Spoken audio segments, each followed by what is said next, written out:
Hello everyone, आज के इस वीडियो में हम स्टार्ट करने वाले हैं क्लास 10th फिजिक्स का एक बहुत ही ज्यादा important chapter that is electromagnetism. तो ये एक ऐसा टॉपिक है जिस टॉपिक को क्लास 10 से पहले आपने कभी भी नहीं पढ़ा, कहीं भी नहीं पढ़ा। तो आप पहली बार इसको पढ़ते हो क्लास 10th में इलेक्ट्रोमैग्नेटिज्म को। तो यहां पे आप टर्म देख सकते हो इलेक्ट्रोमैग्नेटिज्म, यानी कि यहां पे दो कॉन्सेप्ट्स आपको एक साथ पढ़ने हैं, वन इज इलेक्ट्रिसिटी एंड दूसरा मैग्नेटिज्म। तो इलेक्ट्रिसिटी के बारे में शायद आप लोग पहले ही पढ़ चुके हो। मैंने एक वीडियो बनाए थे, पूरी सीरीज बनाई थी वीडियोस की, जिसमें मैंने आपको इलेक्ट्रिक करंट के बारे में पूरा आपको एक्सप्लेन किया था। साथ ही मैग्नेटिज्म के बारे में भी आप क्लास 9th में ऑलरेडी पढ़ चुके हो। तो आपने मैग्नेटिज्म को पढ़ा है, आपने इलेक्ट्रिक करंट के बारे में पढ़ा है, लेकिन आज तक आपने कभी भी इन दोनों को एक साथ नहीं पढ़ा है, यानी कि इलेक्ट्रोमैग्नेटिज्म क्या होता है ये आपने आज तक नहीं पढ़ा है। तो आप इस चैप्टर में फिर पढ़ने क्या वाले हो? आप इस चैप्टर में ये पढ़ने वाले हो कि कैसे इलेक्ट्रिसिटी की वजह से, मींस इलेक्ट्रिक करंट फ्लो होने की वजह से मैग्नेटिज्म भी प्रोड्यूस होता है, यानी कि मैग्नेटिक फील्ड प्रोड्यूस होता है, और कैसे मैग्नेटिक फील्ड की वजह से इलेक्ट्रिक करंट प्रोड्यूस होता है, यानी कि हम एक दूसरे एक दूसरे की डिपेंडेंसी देखेंगे, इलेक्ट्रिक करंट और मैग्नेटिज्म की एक दूसरे के ऊपर डिपेंडेंसी देखेंगे कि कैसे ये दोनों एक दूसरे से रिलेटेड हैं। तो यानी कि यहाँ पे हम दोनों को अलग अलग नहीं पढ़ने वाले हैं, दोनों को एक साथ ही पढ़ने वाले हैं। तो ध्यान रखिए, इसके लिए आपको इलेक्ट्रिक करंट का ऑब्वियसली एंड मैग्नेटिज्म है, दोनों का नॉलेज होना चाहिए, जो बेसिक नॉलेज है वो होना चाहिए। तो आप पहले इसको अच्छे से समझ लीजिए, इलेक्ट्रिक करंट को और मैग्नेटिज्म को, तब हम इस चैप्टर को स्टार्ट करते हैं। देन हम स्टार्ट क्या करने वाले हैं? सबसे पहले आज हम क्या पढ़ने वाले हैं, क्योंकि डिफरेंट पार्ट्स हैं इस चैप्टर के भी। तो सबसे पहले आज हम बात करने वाले हैं मैग्नेटिक इफेक्ट ऑफ करंट, यानी कि जब भी करंट फ्लो होता है तो उसकी वजह से कोई मैग्नेटिक फील्ड डेवलप होता है। मैग्नेटिक फील्ड तो आप समझते हो, मैग्नेटिक फील्ड क्या होता है कि वो रीजन, जिस रीजन में किसी भी मैग्नेट का जो इफेक्ट है, उसका फोर्स ऑफ अट्रैक्शन, रिपल्शन जो भी होता है, उसको एक्सपीरियंस किया जा सके। तो मैग्नेटिक इफेक्ट ऑफ करंट, ये हमको कैसे पता चला? ये पता चलता है ऑस्टेड एक्सपेरिमेंट से। तो ऑस्टेड साइंटिस्ट हैं, इन्होंने एक एक्सपेरिमेंट किया। क्या एक्सपेरिमेंट किया? बहुत सिंपल सा एक एक्सपेरिमेंट था। उन्होंने क्या किया कि एक जो सर्किट है, किसी भी सर्किट में कंडक्टर, आप देख सकते हो यहाँ पे ये बैटरी है, ये रियोस्टेट है, यहाँ पे की आपने ऑन की, तो जब तक ऑफ है, करेक्ट, जब तक ऑफ है, उसके नीचे से आप देख सकते हो, इसके नीचे से हमने क्या रखा हुआ है? एक मैग्नेटिक कंपास रखा हुआ है। तो मैग्नेटिक कंपास के बारे में आप ऑलरेडी जानते हो कि ये क्या करता है, जो मैग्नेटिक नॉर्थ साउथ होता है उसको शो करता है। तो ये हमेशा, अगर हम बात करें नॉर्थ साउथ की, तो नॉर्थ साउथ हम इस तरीके से शो कर सकते हैं, इधर आपका ईस्ट होता है, या इधर नॉर्थ हो गया और इधर साउथ हो गया, करेक्ट। तो नॉर्थ और साउथ आपके इस तरीके से हो गए। तो अगर नॉर्थ इधर है और साउथ इधर है, तो तब तक, जब तक की आप ऑन नहीं करते, यानी कि सर्किट में करंट फ्लो नहीं होता है, तब तक जो ये की होती है, यानी कि जो कंपास की नीडल होती है, तब तक तो इस तरीके से होती है, नॉर्थ साउथ के डायरेक्शन में लाइन। लेकिन जैसे ही आपने इसको ऑन किया तो इसमें करंट फ्लो होना शुरू हो जाएगा, और आप देख सकते हो ये जो नॉर्थ साउथ डायरेक्शन है इस मैग्नेटिक कंपास में, ये मूव करने लग गया, करेक्ट, ये पर्टिकुलर डायरेक्शन में मूव करने लग गया। अब हम थोड़ा और आगे बढ़ते हैं। इसमें हमने क्या किया, फिर से एक काम किया, हमने सोचा कि चलो बैटरी के जो टर्मिनल्स हैं वो चेंज करके देखते हैं। तो चेंज करने से क्या हुआ कि देखिए, अभी आप देख सकते हो कि नॉर्थ पोल है, ये ऊपर की तरफ मूव कर रहा है इसमें, और जब मैंने टर्मिनल्स देखे, यहाँ पे देखिए पॉजिटिव था और इधर नेगेटिव था, करेक्ट, इधर पॉजिटिव था, इधर नेगेटिव था। लेकिन जब मैंने टर्मिनल्स चेंज किए, इधर पॉजिटिव और इधर नेगेटिव किया, तो क्या हुआ, करंट इधर से इधर को फ्लो होगी। पहले किधर को फ्लो हो रही थी, इधर को, अब इधर से इधर को फ्लो होगी करंट। तो उस केस में क्या हुआ, जो आपकी नीडल थी उसमें जो डिफ्लेक्शन था, उसकी डायरेक्शन ही चेंज हो गई। ऐसे था, पहले ऊपर की तरफ मूव कर रहा था, अब नीचे की तरफ मूव कर रहा है, करेक्ट। और हमने कुछ चेंजेस किए। अब हमने पहले क्या किया था, इस कंडक्टर, जो ये वायर है, ए बी मान लेते हैं, इस वायर के नीचे रखा था कंपास। अब ऊपर रख के देखते हैं, तो ऊपर रख के देखते हैं, तो जब पॉजिटिव था, आपने देखा होगा, जब पॉजिटिव था तो इस तरफ पॉजिटिव था और इस तरफ नेगेटिव था जब, तो उस समय क्या कर रहा था, नीचे रख के क्या कर रहा था, नॉर्थ जो है ऊपर की तरफ जा रहा था, ऊपर की तरफ ये मूव कर रहा था, यानी कि एंटी क्लॉकवाइज जा रहा था। लेकिन जब हमने इस कंपास को ऊपर रखा तो ये ऊपर की जगह नीचे जा रहा है, यानी कि फिर से डायरेक्शन चेंज हो रही है। और फिर अगेन ऊपर रखने पे, अगर आपने फिर से यहां पे जो पॉजिटिव और नेगेटिव टर्मिनल से वो चेंज किए तो करंट की डायरेक्शन उससे क्या हो जाएगी, रिवर्स हो जाएगी। यहाँ पे करंट की डायरेक्शन किधर को हो जाएगी, रिवर्स हो जाएगी। तो करंट की डायरेक्शन अगर रिवर्स होती है तो उससे क्या होता है, करंट की डायरेक्शन को रिवर्स करने से फिर से आप देख सकते हो पहले नीचे की तरफ और अब ये ऊपर की तरफ टिल्ट होने लग गया, कुछ इस तरीके से टिल्ट होने लग गया। यहाँ पे ये कुछ इस तरीके से टिल्ट होगा, नॉर्थ और साउथ, इधर नॉर्थ हो जाएगा और इधर साउथ हो जाएगा। तो ये ऊपर की तरफ इस तरीके से टिल्ट होने लगेगा। तो ये क्या शो कर रहा है, यहां पे आपको पता है कि जो मैग्नेटिक कंपास में कभी भी डिफ्लेक्शन आता है, नीडल क्या शो करती है, नीडल शो करती है नॉर्थ डायरेक्शन। किसकी नॉर्थ डायरेक्शन, किसी मैग्नेट की। तो आपको पता है नीडल नॉर्थ डायरेक्शन क्यों शो करती है, क्योंकि अर्थ का अपना मैग्नेटिक फील्ड होता है, तो वो अर्थ के मैग्नेटिक फील्ड की डायरेक्शन में अलाइन हो जाती है। क्योंकि आपको पता है नॉर्थ और साउथ पोल्स जो होते हैं एक दूसरे को अट्रैक्ट करते हैं और सेम पोल्स जो होते हैं नॉर्थ नॉर्थ या साउथ साउथ एक दूसरे को रिपेल करते हैं। तो उसकी वजह से ये हमेशा, क्योंकि मैग्नेटिक फील्ड है अर्थ का अपना, तो उसकी वजह से वो अर्थ के मैग्नेटिक फील्ड के अलोंग अलाइन हो जाता है और इसी वजह से नॉर्थ और साउथ पोल डेवलप होता है, यानी कि एक पर्टिकुलर डायरेक्शन होती है इस मैग्नेटिक कंपास में। लेकिन जब हम करंट फ्लो कर रहे हैं तो उसकी वजह से ये डिफ्लेक्शन शो क्यों कर रहा है, इसका तो एक ही मतलब होता है, क्योंकि आपको पता है कि ये जो मैग्नेटिक नीडल होगी ये हमेशा नॉर्थ साउथ डायरेक्शन में अलाइन होगी। इसका मतलब क्या होगा कि इसका मतलब यहां पे भी कोई नॉर्थ साउथ डेवलप हो रहा है और नॉर्थ साउथ पोल किस में डेवलप होता है, मैग्नेट में। इसका मतलब क्या हुआ कि इस कंडक्टर में जो करंट फ्लो हो रहा है उसमें, उसकी वजह से, उस करंट के फ्लो होने की वजह से क्या होता है, एक मैग्नेटिक फील्ड भी डेवलप होता है। तो ये चीज आपको हमेशा ध्यान रखनी है कि जब भी, ये हमने आज से पहले कभी नहीं सोचा था इसके बारे में, लेकिन अब हम पहली बार इस चीज को समझ रहे हैं कि कभी भी करंट फ्लो होती है अगर किसी भी कंडक्टर में, करंट फ्लो होने का मतलब चार्ज फ्लो होने का। चार्ज फ्लो होने का मतलब क्या हुआ कि कोई चार्ज मूव कर रहा है, वो इलेक्ट्रॉन प्रोटॉन कुछ भी हो सकता है, लेकिन कभी भी चार्ज मूव कर रहा है यानी कि करंट फ्लो कर रहा है, तो उस चार्ज के मूवमेंट की वजह से एक मैग्नेटिक फील्ड हमेशा प्रोड्यूस होगा। ये किसने पता किया, ये ऑस्टेड ने पता किया, क्योंकि ये आपके पास इस बात का प्रूफ है। इस पूरे एक्सपेरिमेंट से हमको यही चीज पता चली। तो ऑस्टेड ने ये पता कर लिया कि भाई कभी भी मैग्नेटिक फील्ड, कभी भी अगर इलेक्ट्रिक करंट फ्लो हो रहा है किसी भी कंडक्टर में, तो उस कंडक्टर में इलेक्ट्रिक करंट फ्लो होने की वजह से एक मैग्नेटिक फील्ड प्रोड्यूस होगा। तो इसीलिए मैंने आपको बोला था ना, इलेक्ट्रिसिटी और मैग्नेटिज्म दोनों एक साथ होते हैं। इलेक्ट्रिसिटी फ्लो हो रही है तो मैग्नेटिक फील्ड अपने आप प्रोड्यूस हो जाएगा। तो ये हमने सीखा ऑस्टेड एक्सपेरिमेंट से। तो ये पहली चीज हमने सीखी। अब हम बात करते हैं डिमॉन्स्ट्रेशन की, कि दैट इज कि अगर कोई भी स्ट्रेट कंडक्टर होता है, जैसे यहां पे मैंने बताया था एक कंडक्टर ए बी है, तो उसमें मैग्नेटिक फील्ड की ना डायरेक्शन को कैसे शो करेंगे। आपको पता है मैग्नेटिक फील्ड हमेशा कहां से कहां को जाता है, नॉर्थ से साउथ को जाता है। आपने देखा होगा जो हमने बार मैग्नेट पढ़ा था, तो बार मैग्नेट में क्लास 9th में हमने पढ़ा था कि बार मैग्नेट में क्या होता है, नॉर्थ पोल से साउथ पोल की तरफ अगर मैग्नेटिक फील्ड लाइंस बाहर से जाती हैं तो बाहर से नॉर्थ टू साउथ जाता है मैग्नेटिक फील्ड लाइंस, और अंदर अगर मैग्नेट के अंदर देखें तो साउथ टू नॉर्थ जाती हैं। यहां पे भी हम वही चेक करेंगे। तो यहां पे एक हमारे पास ये देख सकते हो एक सिस्टम है, यहां पे कुछ नहीं, हमने एक बैटरी लगाई है रियोस्टेट, ताकि इसमें करंट फ्लो हो सके। तो करंट की डायरेक्शन किधर को होगी, करंट की डायरेक्शन हो जाएगी इधर को, इस तरीके से करंट फ्लो होगी। अब हम क्या करते हैं, हमारे पास दो तरीके होते हैं मैग्नेटिक फील्ड की डायरेक्शन पता करने के।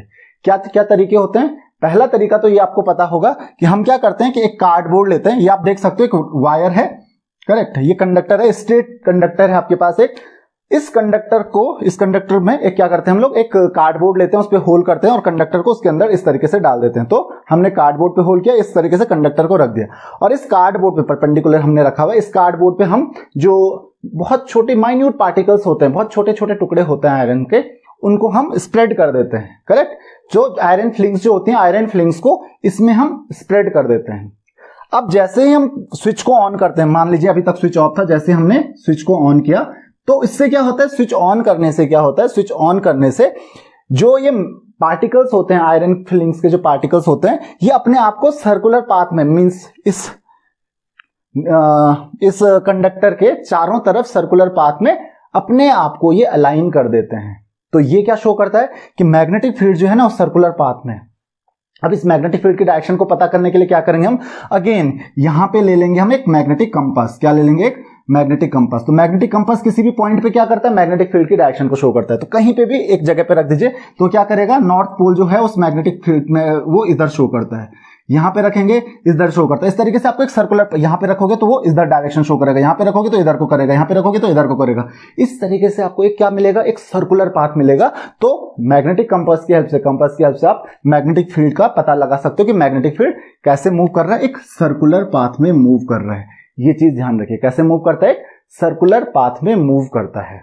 तो यहां पे हमने क्या सीखा कि जो कंडक्टर होता है, सबसे पहले हमने क्या सीखा अभी तक कि जो कंडक्टर होता है उसमें अगर हम इलेक्ट्रिक करंट फ्लो करते हैं तो इलेक्ट्रिक करंट की वजह से क्या होता है, उसमें एक मैग्नेटिक फील्ड प्रोड्यूस होता है। और ये जो मैग्नेटिक फील्ड की डायरेक्शन होती है, मैग्नेटिक फील्ड कैसे होती है, जो मैग्नेटिक फील्ड लाइंस होती हैं उस कंडक्टर के चारों तरफ एक सर्कुलर पाथ में मूव करती हैं। अभी तक तो हमने ये सीखा। और इसके साथ साथ क्या होता है कि कंडक्टर के आप जितने पास रहते हो ना, ये मैग्नेटिक फील्ड लाइंस उतनी क्लोज होती हैं, यानी कि उतनी कंसंट्रेटेड होती हैं। आपको पता है मैग्नेटिक फील्ड लाइंस किसी रीजन में जितनी डेंस होंगी, इसका मतलब वहां पे मैग्नेटिक फील्ड क्या है, बहुत ज्यादा स्ट्रांग है, यानी कि मैग्नेटिक इफेक्ट वहां पे बहुत ज्यादा स्ट्रांग है। तो इसका मतलब कंडक्टर के पास मैग्नेटिक फील्ड स्ट्रांग हुआ, दूर जाओगे तो मैग्नेटिक फील्ड थोड़ा वीक होते जाएगा, और इस वजह से जितना दूर जाते हो मैग्नेटिक फील्ड लाइंस के बीच में जो डिस्टेंस होता है बढ़ते जाता है। तो मैग्नेटिक फील्ड लाइन डेंस होने का मतलब क्या हुआ कि वहां पे जो मैग्नेटिक फील्ड है वो बहुत ज्यादा स्ट्रांग है। उसके अलावा एक और चीज हमने सीखी, that is right hand thumb rule. तो अब हम राइट हैंड थंब रूल से समझते हैं कि ये जो मैग्नेटिक फील्ड की डायरेक्शन होती है वो किधर से किधर को होती है। तो राइट हैंड थंब रूल क्या कहता है, ये आपका राइट हैंड, ये है आपका राइट हैंड थंब। तो राइट हैंड थंब रूल क्या कहता है कि अगर आप अपने राइट हैंड को इस तरीके से रखोगे, जैसे ये है, ताकि जो थंब है, मान लेते हैं आपने कंडक्टर पकड़ा है और कंडक्टर को आपने होल्ड करके रखा है इस तरीके से कि जो करंट की डायरेक्शन है, जो करंट की डायरेक्शन है वो थंब जो है वो करंट की डायरेक्शन को शो करता है। तो फिंगर्स का जो कर्ल होता है, ये कर्ल बन रहा है ना फिंगर्स का, तो ये जो फिंगर्स का कर्ल होता है ये क्या शो करता है, मैग्नेटिक फील्ड की डायरेक्शन को शो करता है। क्या समझे, ये देखिए यहां पे आप देख रहे हो, ये क्या है, मेरा थंब है, यहां पे मैंने कंडक्टर को पकड़ा है, कंडक्टर में मान लेते हैं करंट ऊपर की तरफ फ्लो हो रहा है, तो मैग्नेटिक फील्ड किस तरीके से होगा, जो थंब है, ये थंब देख सकते हो कर्ल कैसे बन रहा है, इस तरीके से बन रहा है। तो इस तरीके से ये मैग्नेटिक फील्ड इसमें प्रोड्यूस होगा, ध्यान रखिए, इस तरीके से मैग्नेटिक फील्ड प्रोड्यूस होगा।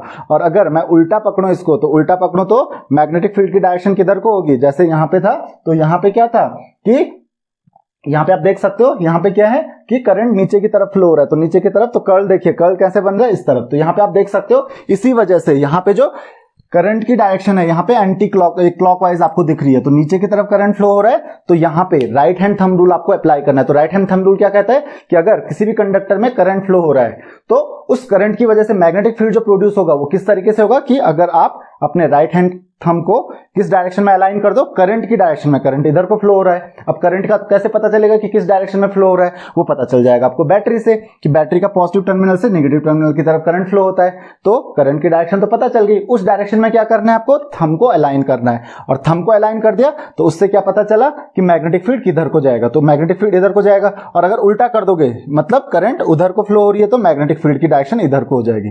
तो यहां पे देखिए, ये आप समझ गए होंगे कि मैग्नेटिक फील्ड की डायरेक्शन किस तरीके से चेंज हो रही है। तो आई होप कि आपको इतना समझ में आ गया होगा कि करंट अगर इधर को फ्लो हो रही है, जैसे कि आप यहां पे देख सकते हो, तो मैग्नेटिक फील्ड यहां पे नीचे की तरफ हो रहा है, तो मैग्नेटिक फील्ड की डायरेक्शन की इधर को है, और अगर उल्टा हो रहा होता, ऊपर को हो रहा होता, तो मैग्नेटिक फील्ड की डायरेक्शन इधर को हो जाती by right hand thumb rule. तो ये आपके पास था राइट हैंड थंब रूल। तो राइट हैंड थंब रूल क्या बताता है, ये बताता है मैग्नेटिक फील्ड की डायरेक्शन। कौन से मैग्नेटिक फील्ड की डायरेक्शन, जो किसी भी करंट कैरिंग कंडक्टर में, एक कंडक्टर है जिसमें करंट फ्लो हो रहा है, उस करंट के फ्लो होने की वजह से जो मैग्नेटिक फील्ड प्रोड्यूस हुआ है। और ये हमने आज ही सीखा कि करंट के फ्लो होने से, किसी कंडक्टर में करंट के फ्लो होने से मैग्नेटिक फील्ड प्रोड्यूस होता है। तो हमने ये पता कर लिया कि करंट के फ्लो होने से मैग्नेटिक फील्ड प्रोड्यूस होता है किसी भी कंडक्टर में, और हमने ये भी पता कर लिया कि उस मैग्नेटिक फील्ड की डायरेक्शन को हम कैसे पता कर सकते हैं। तो ये तो आपको समझ में आ गया होगा। और अब हम चलते हैं magnetic field due to a circular loop की तरफ, कि एक सर्कुलर लूप है हमारे पास। सर्कुलर लूप समझते हो आप, एक सर्कुलर कंडक्टर ले लिया मान लेते, तो यही कंडक्टर है, अभी तो स्ट्रेट था, इसको मैंने सर्कुलर बना दिया, इस जो स्ट्रेट कंडक्टर है उसको मैंने गोल कर दिया, तो इस तरीके से बना दिया मैंने। यहां पे आप देख सकते हो एक सर्कुलर लूप मैंने बना दिया, और इसकी वजह से मैग्नेटिक फील्ड जो प्रोड्यूस होगा वो कैसे होगा, तो वो भी हम लोगों को समझना है कि किस तरीके से मैग्नेटिक फील्ड इस सर्कुलर लूप की वजह से प्रोड्यूस होगा। तो अब देखिए, ध्यान से समझिए इस चीज को, क्योंकि इसी से सब कुछ आपको आगे समझ में आएगा जब हम बाकी सारी चीजें पढ़ेंगे। अगले जितने भी टॉपिक्स हैं वो इस पे बहुत ज्यादा डिपेंडेंट है। तो अब क्या होगा, यहां पे देखिए हमने क्या किया, सेम कुछ नहीं, इस समय पिछली बार एक स्ट्रेट कंडक्टर था, बाकी सब कुछ देखिए पूरा सेटअप वही है, बैटरी लगाई है, एक रियोस्टेट लगाया है करंट को रेगुलेट करने के लिए। तो आपको पता है पॉजिटिव से नेगेटिव की तरफ, यहाँ पे आप देख सकते हो, यहाँ पे हमने लगा दिया एक रियोस्टेट, और यहाँ पर जो करंट फ्लो होगा वो इस डायरेक्शन में होगा, इस तरीके से, यहां से इधर को, यहां से इधर को, फिर यहां से इधर को, और इस तरीके से सर्किट में करंट फ्लो होता रहेगा। तो कुछ नहीं है, पिछली बार सीधा कंडक्टर था, इस बार हमने गोल कर दिया उसको, बाकी कोई असर नहीं हुआ। अब सेम यहां पे भी हम वही समझेंगे कि जो मैग्नेटिक फील्ड होगा इस सर्कुलर लूप की वजह से वो किधर को प्रोड्यूस होगा, किस डायरेक्शन में प्रोड्यूस होगा। तो अगेन अब तो हम सीख चुके हैं, क्या सीख चुके हैं, राइट हैंड थंब रूल। तो क्या करें, इस कंडक्टर को पकड़िए, कहीं पे भी पकड़िए, यहां पे पकड़ लेता हूं मैं, तो यहां पे पकड़ लेता हूं। तो देखिए करंट किधर को फ्लो हो रही है, करंट फ्लो हो रही है इधर को, तो मैं इस तरफ, देखिए करंट फ्लो हो रही है इधर को, इस तरफ दिख रहा होगा आपको, करंट इस तरफ फ्लो हो रही है। तो राइट हैंड थंब किस तरफ रखना है, ऊपर की तरफ, जिस तरफ करंट फ्लो हो रही है। तो आपका मैग्नेटिक फील्ड की डायरेक्शन कैसी है, देखिए एंटी क्लॉकवाइज। यहां पे आप देख सकते हो मैग्नेटिक फील्ड की डायरेक्शन किधर को है, एंटी क्लॉकवाइज। यहां पे आप देख सकते हो इस तरफ जा रही है मैग्नेटिक फील्ड, तो यानी कि मैग्नेटिक फील्ड की डायरेक्शन किधर को होगी इस समय, एंटी क्लॉकवाइज। इधर को मैग्नेटिक फील्ड की डायरेक्शन होगी, इधर को मैग्नेटिक फील्ड की डायरेक्शन होगी, करेक्ट। अब यहां पे देखिए, यहां से फिर अब इधर कंडक्टर, क्योंकि अभी तो कंडक्टर ऊपर को जा रहा था, अब कंडक्टर में जो करंट है इस कॉर्नर पे, इस तरफ कंडक्टर में जो करंट फ्लो हो रही है वो नीचे की तरफ फ्लो हो रही है। किस तरफ फ्लो हो रही है, नीचे की तरफ फ्लो हो रही है। और अगर नीचे की तरफ फ्लो होगी तो करंट की डायरेक्शन रिवर्स होगी, तो मैग्नेटिक फील्ड की डायरेक्शन भी क्या हो जाएगी, रिवर्स हो जाएगी। Again right hand thumb rule लगाइए, तो किस तरफ जाएगी ये जाएगी एंटी क्लॉकवाइज। इस समय क्या होगी, इस समय क्लॉकवाइज करंट फ्लो होगी। इस समय हमारे पास जो करंट फ्लो होगी वो होगी क्लॉकवाइज। पिछली बार एंटी क्लॉकवाइज जा रही थी, इस बार जाएगी क्लॉकवाइज, यानी कि इस डायरेक्शन में, इस डायरेक्शन में। किस डायरेक्शन में, इस डायरेक्शन में। तो अब यहां पे आप देख सकते हो, यहां पे हमने क्या सीखा, यहां पे हमने क्या समझा कि यहां पे देखिए कि अगर हम इसको होल्ड करते हैं, किसको, इस कंडक्टर को, इस सर्कुलर लूप को देखिए, तो इस सर्कुलर लूप के अंदर वाले पार्ट को देखिए। कौन से अंदर वाला पार्ट, ये वाला पार्ट देखिए। तो इस सर्कुलर लूप के, ये जो पूरा सर्कुलर लूप है आपके पास, इस सर्कुलर लूप के पार्ट को देखिए, तो यहां पे आप देख सकते हो कि मैग्नेटिक फील्ड लाइंस यहां से बाहर जा रही हैं और यहां से इस सर्कल के अंदर जा रही हैं। यहां पे भी देखिए right hand thumb rule apply कीजिए, बाहर जा रही हैं, अंदर देखिए, यहां से बाहर से आ रही हैं और यहां से सर्कुलर लूप के अंदर जाएंगी। ये उंगलियां आप देख सकते हो अंदर की तरफ हैं, और यहां पे भी देखिए सेम ऐसे ही हुआ। तो मैग्नेटिक फील्ड लाइंस देखिए कहां जाएंगी, अंदर की तरफ जाएंगी, इधर से भी अंदर की तरफ। तो मतलब अगर मैं इस तरफ से देख रहा हूं, अगर इस तरफ से देख रहा हूं, तो मैग्नेटिक फील्ड लाइंस मुझे अंदर की तरफ जाते हुए दिख रही हैं इस सर्कल के। लेकिन अगर मैं इस बोर्ड के पीछे की तरफ से देखूं तो मुझे वहां से तो मैग्नेटिक फील्ड लाइंस बाहर की तरफ आते हुए दिखेंगी। तो इसका मतलब क्या हुआ कि इस कोने से, ये सर्कल है हमारे पास, ये हमारे पास सर्कल है, सर्कल के आगे से अगर आप देखोगे तो मैग्नेटिक फील्ड लाइंस अंदर की तरफ जाएंगी, और पीछे से देखोगे तो मैग्नेटिक फील्ड लाइंस उस तरफ से बाहर निकलेंगी। तो ये जो सामने वाला फेस है इस सर्कुलर लूप का, क्योंकि आपको पता होगा कि किधर से किधर को मैग्नेटिक फील्ड लाइंस पास होती है। मैग्नेटिक फील्ड लाइंस जाती है हमेशा कहां से कहां की तरफ, नॉर्थ पोल से साउथ पोल की तरफ। तो इधर से जा रही हैं उधर को, और जिस तरफ जाती हैं नॉर्थ पोल से हमेशा बाहर की तरफ, दूर जाती हैं, नॉर्थ पोल से बाहर निकलती हैं, और किस तरफ जाती हैं, साउथ पोल। तो इसका मतलब ये वाला जो पोर्शन है, तो अगर आप इस पोर्शन को देखोगे तो यहां पे आप देख सकते हो कि जो मैग्नेटिक फील्ड लाइंस हैं वो कहां जा रही हैं, अंदर की तरफ जा रही हैं। तो कहां, जब मैग्नेट आपने देखा होगा क्लास 9th में आपने पढ़ा होगा कि मैग्नेटिक फील्ड लाइंस जब अंदर की तरफ जाती हैं, कहां जाती हैं अंदर की तरफ, वो साउथ पोल में जाती हैं, और बाहर कहां से निकलती हैं, नॉर्थ पोल से निकलती हैं। तो यहां पे मैं क्या कह रहा हूं कि अगर आप सामने से देख रहे हो तो मैग्नेटिक फील्ड लाइंस अंदर की तरफ जा रही हैं, यानी कि ये कौन सा दिख रहा है आपको, साउथ पोल। और अगर पीछे से दिखोगे तो पीछे इस बोर्ड के पीछे से देखोगे तो उधर से मैग्नेटिक फील्ड लाइंस बाहर की तरफ निकलेंगी, तो उधर वाला पोर्शन क्या हो गया इसका, नॉर्थ पोल। अब इधर वाला पोर्शन जो है सर्कल का, ये सर्कल है, सर्कल के आगे वाला पोर्शन नॉर्थ पोल हो गया, आगे वाला यहाँ पे साउथ हो गया, और पीछे वाला पोर्शन जो हो गया नॉर्थ पोल हो गया। अगर आप पीछे वाले पोर्शन से देखोगे, आगे से आप देख रहे हो तो आपको यहाँ पे कैसे डायरेक्शन में करंट फ्लो होते हुए दिख रही है, क्लॉकवाइज। और उल्टे पीछे की तरफ से देखोगे तो आपको करंट किस डायरेक्शन में फ्लो होते हुए दिखेगी, एंटी क्लॉकवाइज। तो यहाँ पे क्लॉकवाइज, तो ये फॉर्म कर रहा है साउथ पोल। और अगर एंटी क्लॉकवाइज होगा, जैसे कि मैंने बोला, वो किस डायरेक्शन में होगा, मींस वो कौन सा पोल शो करेगा, नॉर्थ पोल। तो क्योंकि ये जो सर्कुलर लूप है इसका अपना मैग्नेटिक फील्ड है, यानी कि मैग्नेट की तरफ बिहेव कर रहा है, और मैग्नेट की तरफ बिहेव कर रहा है तो उस मैग्नेट का एक साउथ पोल और नॉर्थ पोल भी होना चाहिए।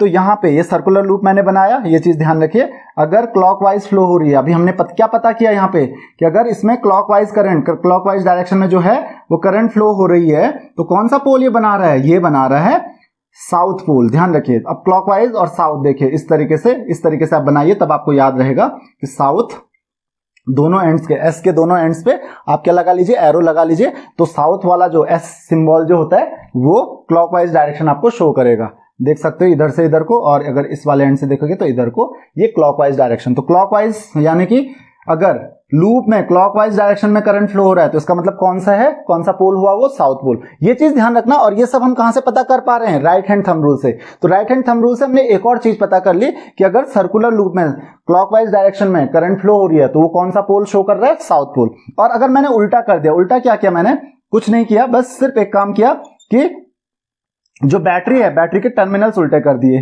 टर्मिनल्स चेंज कर दिए, तो उससे करंट किधर को फ्लो हो जाएगी, करंट फ्लो होगी इधर को, यानी कि इधर को।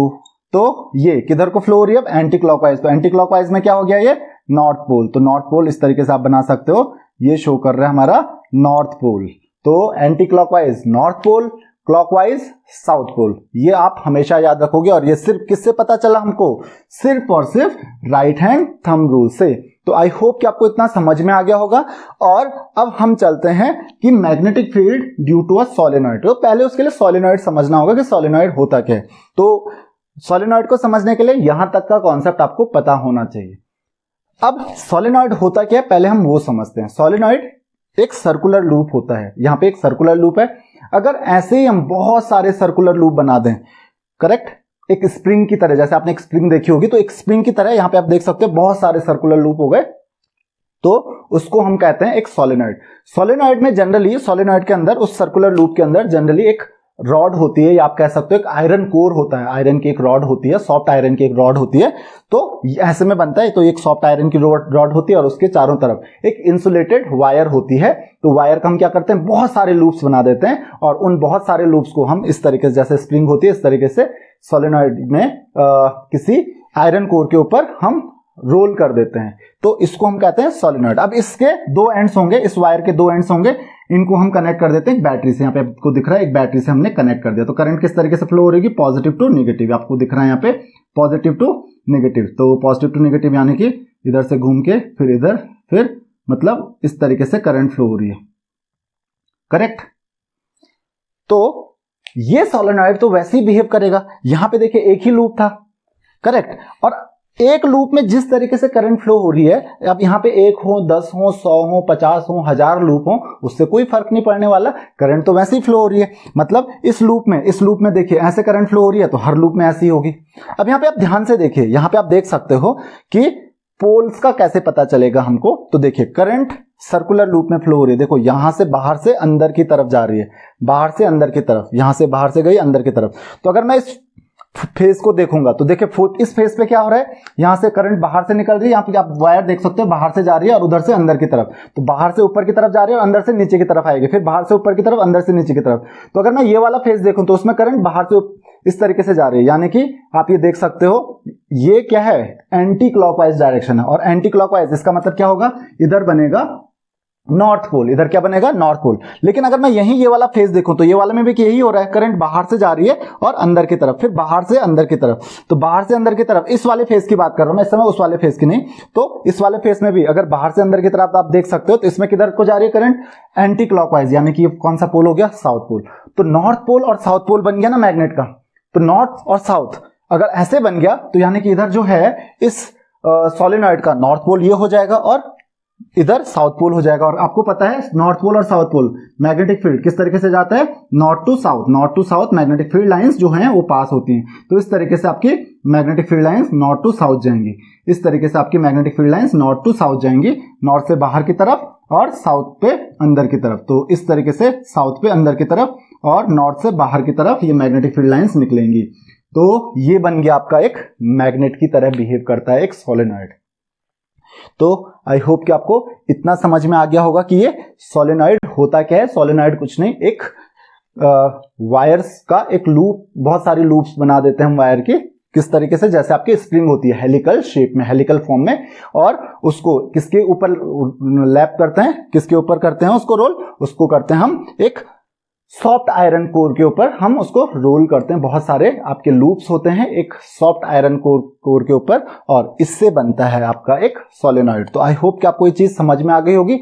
और ये सोलेनॉइड जो है ये किसकी तरह बिहेव कर रहा है, ये बिहेव कर रहा है एक मैग्नेट की तरह। मैग्नेट कैसा मैग्नेट? जिसको आप कहते हो बार मैग्नेट। आपने देखा होगा एक बार मैग्नेट ऐसा ही होता है, एक इसी तरीके का बार होता है और इसमें नॉर्थ पोल और साउथ पोल इधर होता है, तो इस तरीके से ये बिहेव करता है। इसमें भी मैग्नेटिक फील्ड लाइन सेम होती हैं। अब अगर मैं आपको बोलूं कि अगर हम कंपेयर करें किसको, एक सोलेनॉइड को करंट कैरिंग सोलेनॉइड को, यानी कि इसमें करंट फ्लो हो रहा है, so what is the similarities between current carrying solenoid and bar magnet? एक बार मैग्नेट और करंट कैरिंग सोलेनॉइड के बीच में क्या रिलेशनशिप होती है, या आप कह सकते हो क्या सिमिलैरिटीज होती हैं? तो सबसे पहले आप देख सकते हो both have similar magnetic field. दोनों का जो मैग्नेटिक फील्ड होता है वो सिमिलर होता है। जो मैग्नेटिक फील्ड लाइंस जो होती है दोनों की, both form similar magnetic field lines. दोनों के दोनों जो मैग्नेटिक फील्ड लाइंस फॉर्म करती हैं वो सिमिलर फॉर्म करती हैं, एक जैसी मैग्नेटिक फील्ड लाइंस फॉर्म करती हैं। और क्या रिलेशनशिप है आप देख सकते हो, क्योंकि दोनों same magnetic field lines produce करते हैं, दोनों सेम मैग्नेटिक फील्ड फॉर्म करते हैं।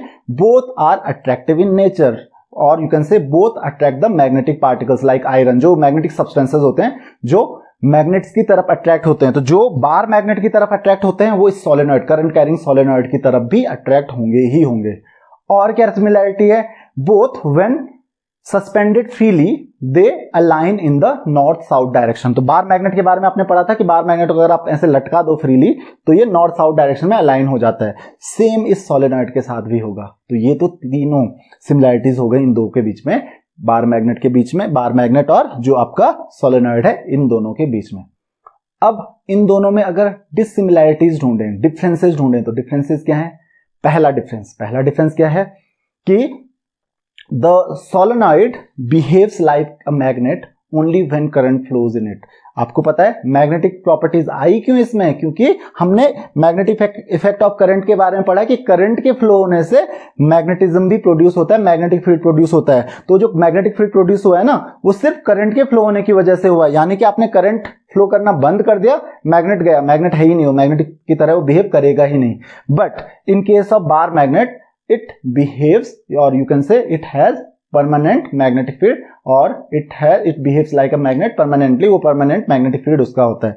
तो ये magnetic field इसमें केवल कब होगा? जब करंट फ्लो करोगे, और इसमें हमेशा रहता है। The second thing, you can increase the number of magnetic field lines, or you can say you can increase the strength of magnetic field by increasing the current or by increasing the number of turns in the coil। तो ये जो coil आपको दिख रही है ना, इस coil में अगर आप नंबर ऑफ टर्न्स को इंक्रीज कर दो, बहुत सारे टर्न्स कर दो, तो जितना ज्यादा टर्न बढ़ाओगे उतना ज्यादा मैग्नेटिक फील्ड प्रोड्यूस होगा। क्यों? क्योंकि हर टर्न की वजह से अलग मैग्नेटिक फील्ड प्रोड्यूस होगा, तो उतने टाइम्स आपका मैग्नेटिक फील्ड बढ़ता जाएगा।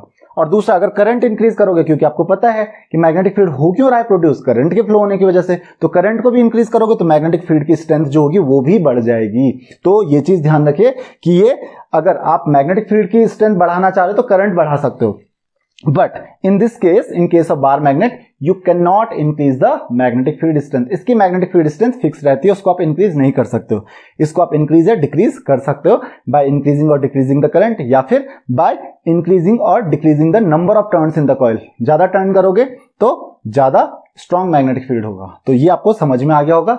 अच्छा, एक और डिफरेंस है that it has permanent north and south pole. किसमें? बार मैग्नेट का जो नॉर्थ एंड साउथ पोल होता है दैट इज परमानेंट। लेकिन अगर हम बात करें आपका सोलेनॉइड की, तो polarity can be reverse bye changing the direction of current. देखिए, करंट की डायरेक्शन इधर थी तो उधर नॉर्थ पोल था, साउथ पोल इधर था। अगर करंट की डायरेक्शन आपने चेंज कर दी, करंट की डायरेक्शन चेंज करने के लिए क्या करना होगा? बैटरी को चेंज करना होगा, बस इधर नेगेटिव कर देना है, इधर पॉजिटिव कर देना है, तो करंट इधर से इधर को फ्लो होने लगेगा, और इधर से फ्लो होने लगेगा तो करंट की डायरेक्शन चेंज हो जाएगी। करंट की डायरेक्शन चेंज हो जाएगी तो उससे क्या होगा? साउथ पोल इधर बन जाएगा, नॉर्थ पोल इधर बन जाएगा, सॉरी नॉर्थ पोल इधर बन जाएगा और साउथ पोल उस केस में इधर बन जाएगा। तो यानी कि आप पोलैरिटी को चेंज कर सकते हो। कैसे? Bye changing the direction of current, तब सब पूरा चेंज हो जाएगा। तो आई होप कि आपको ये चीज समझ में आ गई होगी कि कैसे एक सोलेनॉइड, करंट कैरिंग सोलेनॉइड किसकी तरह बिहेव करता है? एक मैग्नेट की तरह बिहेव करता है। में हम डिस्कस करने वाले हैं इलेक्ट्रोमैग्नेट्स के बारे में, और उसके अलावा force on a current carrying conductor placed in a magnetic field. यानी कि किसी करंट कैरिंग कंडक्टर को आप मैग्नेटिक फील्ड में रख देते हो तो उस पर फोर्स किस तरीके से लगता है, ये भी हम डिस्कस करने वाले हैं। तो इससे पहले कि हम ये स्टार्ट करें, सबसे पहले हम एक क्विक रिवीजन कर लेते हैं फर्स्ट लेक्चर का, जो भी हमने फर्स्ट लेक्चर में डिस्कस किया था, क्योंकि वो सारी चीजें जो हम इस लेक्चर में पढ़ने वाले हैं वो रिलेटेड हैं फर्स्ट लेक्चर से। तो हमने क्या डिस्कस किया था? हमने डिस्कस किया था कि किस तरीके से किसी भी कंडक्टर में अगर आप करंट को फ्लो करते हो, किसी भी कंडक्टर में अगर आप करंट को फ्लो करते हो तो उस करंट के फ्लो की वजह से उसमें क्या होता है, मैग्नेटिक फील्ड जनरेट होता है। और वहां पर हमने ये भी पढ़ा था कि किस तरीके से जो डायरेक्शन है मैग्नेटिक फील्ड की वो आप पता कर सकते हो, that is by right hand thumb rule. Right hand thumb rule से आप पता कर सकते हो कि अगर करंट थंब की डायरेक्शन में फ्लो हो रहा है तो मैग्नेटिक फील्ड उसके अराउंड इस तरीके से होगा। तो ये हमने फर्स्ट लेक्चर में डिस्कस किया था। उसके साथ साथ हमने सोलेनॉइड के बारे में डिस्कस किया था कि अगर इसी तरीके से एक कॉइल बना दो आप, तो कॉइल बनाने से क्या होता है कि जो करंट अगर उसमें फ्लो होती है उसकी वजह से मैग्नेटिक फील्ड डेवलप होगा, यानी कि पूरी की पूरी कॉइल क्या करती है, एक मैग्नेट का काम करती है। तो यहीं पे सोलेनॉइड से ही आगे हम आते हैं अब इलेक्ट्रोमैग्नेट पे। इलेक्ट्रोमैग्नेट होता क्या है? देखिए, इलेक्ट्रोमैग्नेट बिल्कुल एक सोलेनॉइड ही होता है, करंट कैरिंग सोलेनॉइड। तो यहां पर क्या होता है कि कभी भी किसी सॉफ्ट आयरन कोर के अराउंड आप क्या कर लो, अगर टर्न कर लो किसी कॉइल को, इंसुलेटेड कॉपर कॉइल को, जनरली सॉफ्ट आयरन कोर होता है, मैंने आपको बताया था कि कुछ इस तरीके से एक सॉफ्ट आयरन कोर होता है, और उस सॉफ्ट आयरन के अराउंड आप किसी कॉइल को टर्न कर लो, कुछ इस तरीके से कॉइल को आप टर्न कर लो, कॉइल की टर्निंग कर लो, तो और उसमें अगर हम इलेक्ट्रिसिटी फ्लो करते हैं, उसमें अगर हम क्या करते हैं, इलेक्ट्रिसिटी फ्लो करते हैं, तो इलेक्ट्रिसिटी के लिए क्या चाहिए आपको, एक कंडक्टर चाहिए, करेक्ट।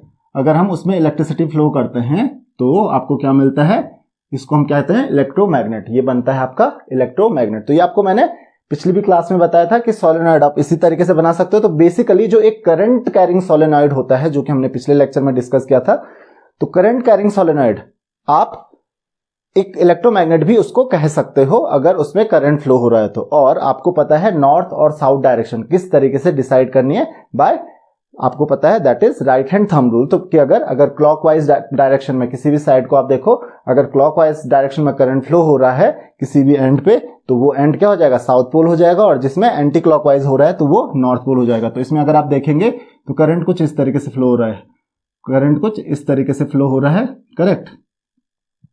तो इसमें आप देख सकते हो करंट किस तरीके से फ्लो हो रहा है, इस तरीके से फ्लो हो रहा है, यानी कि क्लॉकवाइज डायरेक्शन में। तो यानी कि क्या हो गया, साउथ पोल हो गया और ये नॉर्थ पोल हो गया। और आपको पता है कि जो मैग्नेट होता है उसमें जो करंट की जो मैग्नेटिक फील्ड की डायरेक्शन होती है वो साउथ, नॉर्थ टू साउथ होती है, यानी कि इधर से बाहर जाएगी मैग्नेटिक फील्ड और कुछ इस तरीके से मैग्नेटिक फील्ड की डायरेक्शन होती है। तो ये क्या हो गया, आपका एक इलेक्ट्रोमैग्नेट हो गया। तो आई होप कि आपको इतना समझ में आ गया होगा कि डायरेक्शन किस तरीके से आप डिसाइड करते हो मैग्नेटिक फील्ड की। तो ये तो हो गया आपका इलेक्ट्रोमैग्नेट। अब इलेक्ट्रोमैग्नेट, मैंने कहा करंट कैरिंग सोलेनॉइड, हमने पिछले ही क्लास में भी करंट कैरिंग सोलेनॉइड और एक बार मैग्नेट के बारे में डिस्कस किया था कि दोनों में सिमिलैरिटीज क्या होती है और डिफरेंसेस क्या होते हैं। अब हम बात करते हैं यहाँ पे इलेक्ट्रोमैग्नेट जो होते हैं, हम बेसिकली दो तरीके के इलेक्ट्रोमैग्नेट्स यूज करते हैं। एक होता है आपका बार मैग्नेट, या जिसको आप कह सकते हो बार इलेक्ट्रोमैग्नेट, या फिर आई शेप मैग्नेट, आई की फॉर्म में। तो एक स्ट्रेट कंडक्टर होता है आई शेप मैग्नेट। क्या होता है इलेक्ट्रोमैग्नेट, एक स्ट्रेट कंडक्टर होता है, यानी कि स्ट्रेट आयरन कोर होता है, बिल्कुल सीधा, और उस पे आप क्या कर देते हो, कॉइल जो होती है उसकी टर्निंग कर देते हो। ये आप समझ सकते हो, यहाँ पे कॉपर की कॉइल होती है उसके अराउंड, और उसमें आप करंट फ्लो कर देते हो। तो ये क्या बन जाता है, आपका एक आई शेप मैग्नेट बन जाता है, जिसका नॉर्थ पोल इधर होगा और साउथ पोल इधर होगा। तो आप देख सकते हो जो मैग्नेटिक फील्ड लाइन जो होती है वो कहां से कहां की तरफ जाती हैं, वो जाती हैं नॉर्थ से साउथ की तरफ। कुछ इस तरीके से magnetic field lines north to south pass होंगी। तो ये चीज तो आपको समझ में आ गई होगी, ये आप पहले भी पढ़ चुके हो। नाउ अब हम क्या कर रहे हैं, अब हम बात करते हैं हॉर्सशू मैग्नेट की। हॉर्सशू मैग्नेट, या उसको हम यू शेप मैग्नेट भी बोलते हैं। अब हॉर्सशू क्यों, क्योंकि हॉर्सशू जो होता है आपने देखा होगा तो वो किस शेप में होता है, यू शेप में होता है, इसलिए इसका नाम भी क्या है, हॉर्सशू मैग्नेट। तो यहां पर यू शेप का क्या होता है हमारे पास, सेम, कोई डिफरेंस नहीं होता है कि यू शेप की एक आयरन की कॉइल होती है आपकी, सेम कॉइल नहीं, यहाँ पे एक कंडक्टर होगा आयरन कोर यू शेप का इस तरीके से, और उसके चारों तरफ आप क्या कर देते हो, उसके चारों तरफ आप कर देते हो, तो ये देख सकते हो आप, ये एक यू शेप आपके पास आयरन कोर होगा, और इस आयरन कोर का हम क्या करेंगे, इस आयरन कोर के चारों तरफ जैसे हमने यहाँ पे टर्निंग की थी, यहाँ पे भी ऐसी ही टर्निंग करेंगे। तो चलिए टर्निंग करके देखते हैं क्या होता है। तो सेम यहाँ पे ये हम बनाते हैं रियोस्टेट, करेक्ट। और अब एक कॉइल जो होगी इसके चारों तरफ हम टर्निंग इसकी कर लेंगे। तो टर्निंग किस तरीके से करेंगे, इस तरीके से हम कर लेते हैं।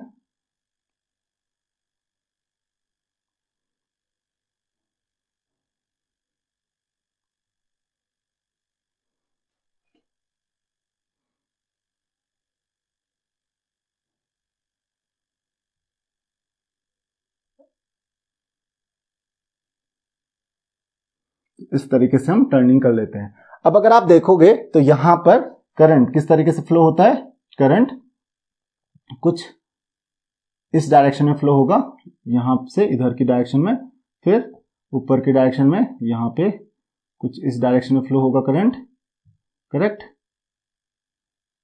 कुछ इस डायरेक्शन में करंट फ्लो होगा। तो यहां पे आप देख सकते हो, ये अगर इस साइड को आप देखोगे तो इस साइड में अगेन क्लॉकवाइज डायरेक्शन में फ्लो हो रहा है, यानी कि साउथ पोल ये हो गया। और यहां पर करंट किस तरीके से फ्लो होगा, यहां पे ये कुछ इस तरीके से फ्लो होगा करंट, और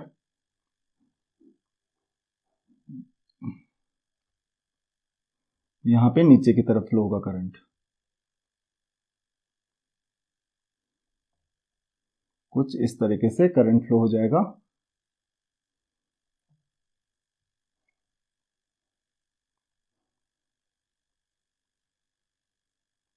तो ये आपकी कॉइल हो गई और ये आपकी रियोस्टेट से कनेक्टेड हो गई।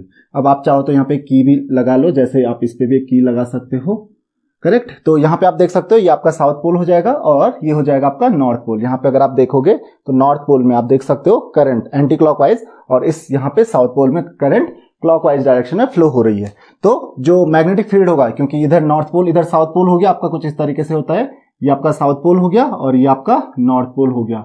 इधर आप साउथ लिख सकते हो, इधर नॉर्थ लिख सकते हो। तो मैग्नेटिक फील्ड लाइंस कहां से कहां जाएंगी, north to south. Magnetic field की जो डायरेक्शन होगी वो कुछ इस तरीके से होगी। तो ये हो गया आपका आई शेप्ड मैग्नेट, जिसको आप बार इलेक्ट्रोमैग्नेट भी कह सकते हो। This is your bar electromagnet. और ये हो गया आपका हॉर्स शू मैग्नेट। क्या नाम है इसका, हॉर्स शू, या फिर यू शेप्ड मैग्नेट भी आप इसको बोल सकते हो। तो this is horse shoe electromagnet. अब ये दो तरीके के हमारे पास इलेक्ट्रोमैग्नेट्स होते हैं। अब और भी चीजें हमको इलेक्ट्रोमैग्नेट्स के बारे में समझनी होंगी कि इलेक्ट्रोमैग्नेट्स जनरली कैसे बनते हैं, और उससे पहले हम परमानेंट मैग्नेट को डिस्कस कर लेते हैं, ताकि आपको ये जो मैग्नेट्स हैं इलेक्ट्रोमैग्नेट्स और परमानेंट मैग्नेट में डिफरेंस पता चल जाए। तो परमानेंट मैग्नेट्स वो मैग्नेट्स होते हैं which have permanent magnetic properties. जिनमें परमानेंट मैग्नेटिक प्रॉपर्टीज होती है, उनमें हमको करंट फ्लो करने की जरूरत नहीं होती है, उनमें परमानेंट मैग्नेटिज्म होता है, उनमें परमानेंट नॉर्थ और साउथ पोल होता है, तो वो परमानेंट मैग्नेटिज्म शो करते हैं। दूसरा, उसके अलावा उन परमानेंट मैग्नेटिज्म जनरली वो स्टील वगैरह दूसरे मेटल्स के होते हैं। यहाँ पे ये बनता है एक जो आयरन का एक सॉफ्ट कोर होता है, और उसके ऊपर कॉपर की वाइंडिंग होती है, कॉपर की कॉइल होती है, और उसमें जब आप करंट फ्लो करते हो तो तब इलेक्ट्रोमैग्नेट बनता है। लेकिन वो किसी दूसरे सब्सटेंस का होता है, जनरली मेटल्स या फिर अलॉयज के होते हैं इलेक्ट्रोमैग्नेट, जो बार मैग्नेट होते हैं, और उनमें ध्यान रखिए परमानेंट मैग्नेटिज्म होता है। अब अगर हम डिफरेंस देखें, what is the difference between electromagnets और परमानेंट मैग्नेट्स। तो इलेक्ट्रोमैग्नेट मैंने आपको बताया था जैसे करंट कैरिंग सोलेनॉइड से आप बना सकते हो। तो डिफरेंसेस क्या क्या होते हैं, सबसे पहला डिफरेंस कि जो परमानेंट मैग्नेट होता है उसमें परमानेंट मैग्नेटिज्म होता है, उसमें permanent north and south pole होता है, यानी कि it shows permanent magnetic properties. लेकिन अगर हम इलेक्ट्रोमैग्नेट की बात करें, it shows the magnetic properties और it behaves like a magnet only when current is pass through the coil. जब कॉइल से आप करंट पास करते हो तभी ये मैग्नेट की तरह बिहेव करेगा, अदरवाइज इसमें कोई भी मैग्नेटिक प्रॉपर्टीज नहीं होती हैं। द सेकंड थिंग, क्योंकि आपको पता है परमानेंट मैग्नेट जो होता है ये परमानेंटली मैग्नेटिक प्रॉपर्टी शो करता है, तो इसको आप खत्म नहीं कर सकते, यानी you can't demagnetise the permanent magnet easily. आप इसको इजीली डीमैग्नेटाइज नहीं कर सकते हो। बट इसको डीमैग्नेटाइज करने के लिए, किसको, इलेक्ट्रोमैग्नेट को डीमैग्नेटाइज करने के लिए आपको जस्ट क्या करना है, you have to stop the flow of current. So it can be, electromagnet can be demagnetized very easily just by stopping the flow of current. Current flow को रोक लीजिए, आपका जो इलेक्ट्रोमैग्नेट है वो डीमैग्नेटाइज हो जाएगा। तो बहुत ही सिंपल ये भी आपके पास। देन उसके अलावा और अगर डिफरेंसेस देखें तो और डिफरेंसेस क्या हैं कि जो परमानेंट मैग्नेट होता है it has permanent north and south pole and polarity does not change. तो परमानेंट नॉर्थ और साउथ पोल होते हैं किसमें, परमानेंट मैग्नेट में, तो परमानेंट मैग्नेट का अगर कोई नॉर्थ और साउथ पोल है तो वो नॉर्थ और साउथ हमेशा, वो जो नॉर्थ है वो हमेशा नॉर्थ ही रहेगा, साउथ जो है वो हमेशा साउथ ही रहेगा। But in case of electromagnet polarity can be reverse just by changing the terminals और changing the direction of the current. अगर आप करंट की डायरेक्शन इधर से इधर को कर दो, उल्टी कर दोगे डायरेक्शन ऑफ करंट को, तो जो नॉर्थ है वो साउथ बन जाएगा, जो साउथ है वो नॉर्थ बन जाएगा। यानी कि आप परमानेंट मैग्नेट की पोलैरिटी तो चेंज नहीं कर सकते, इलेक्ट्रोमैग्नेट की पोलैरिटी चेंज कर सकते हो, नॉर्थ को साउथ या फिर साउथ को नॉर्थ अपने हिसाब से बना सकते हो। तो ये, उसके अलावा एक और डिफरेंस है कि जो परमानेंट मैग्नेट होता है इसका जो मैग्नेटिक फील्ड होता है it is quite weak, it has weak strength of magnetic field. इसका जो मैग्नेटिक फील्ड होता है बहुत ज्यादा स्ट्रांग नहीं होता है, but electromagnet has very strong magnetic field. Electromagnet का जो मैग्नेटिक फील्ड होता है वो बहुत ही ज्यादा स्ट्रांग होता है as compare to permanent magnet. उसके अलावा एक और डिफरेंस है, यू कैन इंक्रीज और decrease the strength of magnetic field of electromagnet, but you cannot change the strength of magnetic field of a permanent magnet. Permanent magnet का जो magnetic field की जो स्ट्रेंथ होगी वो जितना स्ट्रांग होगा वो उतना ही रहेगा, उसको आप इंक्रीज या डिक्रीज नहीं कर सकते हो। लेकिन इलेक्ट्रोमैग्नेट के केस में आपको अगर मैग्नेटिक फील्ड स्ट्रांग करना है और ज्यादा स्ट्रांग करना है तो you can do it by two ways. एक तो आप करंट को इंक्रीज करके इसका मैग्नेटिक फील्ड की जो स्ट्रेंथ है उसको इंक्रीज कर सकते हो, और दूसरा जो तरीका है that is by increasing the number of turns in the coil. जो ये कॉइल है ना, जितने ज्यादा टर्न्स होंगे उतना ज्यादा स्ट्रांग इसका मैग्नेटिक फील्ड होगा। तो ये दो चीज का आप ध्यान रखना कि इसको आप दो तरीके से कर सकते हो। पहला कि आप करंट को इंक्रीज करके मैग्नेटिक फील्ड इंक्रीज कर सकते हो, मैग्नेटिक फील्ड की स्ट्रेंथ को इंक्रीज कर सकते हो, और दूसरा कि आप नंबर ऑफ टर्न्स जो है कॉइल में और ज्यादा कॉइल के टर्न्स बनाओगे, जितने ज्यादा टर्न्स होंगे मैग्नेटिक फील्ड आप उतना ज्यादा इंक्रीज कर सकते हो। जबकि परमानेंट मैग्नेट में ये फिक्स रहता है, ये इंक्रीज नहीं होती है। तो ये डिफरेंसेस हो गए परमानेंट मैग्नेट और इलेक्ट्रोमैग्नेट में। अब यहां पे मैंने आपको डिफरेंसेस बता दिए, तो आपको एक चीज तो क्लियरली पता चल रही होगी कि इलेक्ट्रोमैग्नेट जो होता है it is more superior as compare to the bar magnet, और you can say permanent magnet. Permanent magnet के कंपैरिजन में इट इज सुपीरियर और it is better. What are the advantages? Advantages क्या है बार जो इलेक्ट्रोमैग्नेट होता है उसके कंपेयर टू परमानेंट मैग्नेट? तो आपने डिफरेंसेस से ही पता लगा लिया होगा। फर्स्ट जो एडवांटेज है, इट कैन बी डीमैग्नेटाइज्ड और मैग्नेटाइज्ड एनी टाइम। आप जब चाहो इसको डीमैग्नेटाइज कर सकते हो, जब चाहो इसको मैग्नेटाइज कर सकते हो। जब चाहो करंट फ्लो करोगे तो इसमें मैग्नेटिक प्रॉपर्टीज आ जाएंगी, मैग्नेट की तरह बिहेव करने लगेगा। करंट के फ्लो को रोकेगा तो मैग्नेट की तरह बिहेव करना बंद कर देगा। जबकि परमानेंट मैग्नेट में तो मैग्नेटिक प्रॉपर्टीज हमेशा रहेंगी, तो इसको आप अपनी मर्जी से मैग्नेटाइज कर सकते हो। दूसरा, यू कैन इंक्रीज और decrease, you can change the strength of magnetic field by changing the current और changing the number of turns in the coils. तो आप इसको क्या कर सकते हो, इसका जो मैग्नेटिक फील्ड की जो स्ट्रेंथ है उसको इंक्रीज या डिक्रीज कर सकते हो अपनी रिक्वायरमेंट के अकॉर्डिंग। हाउ?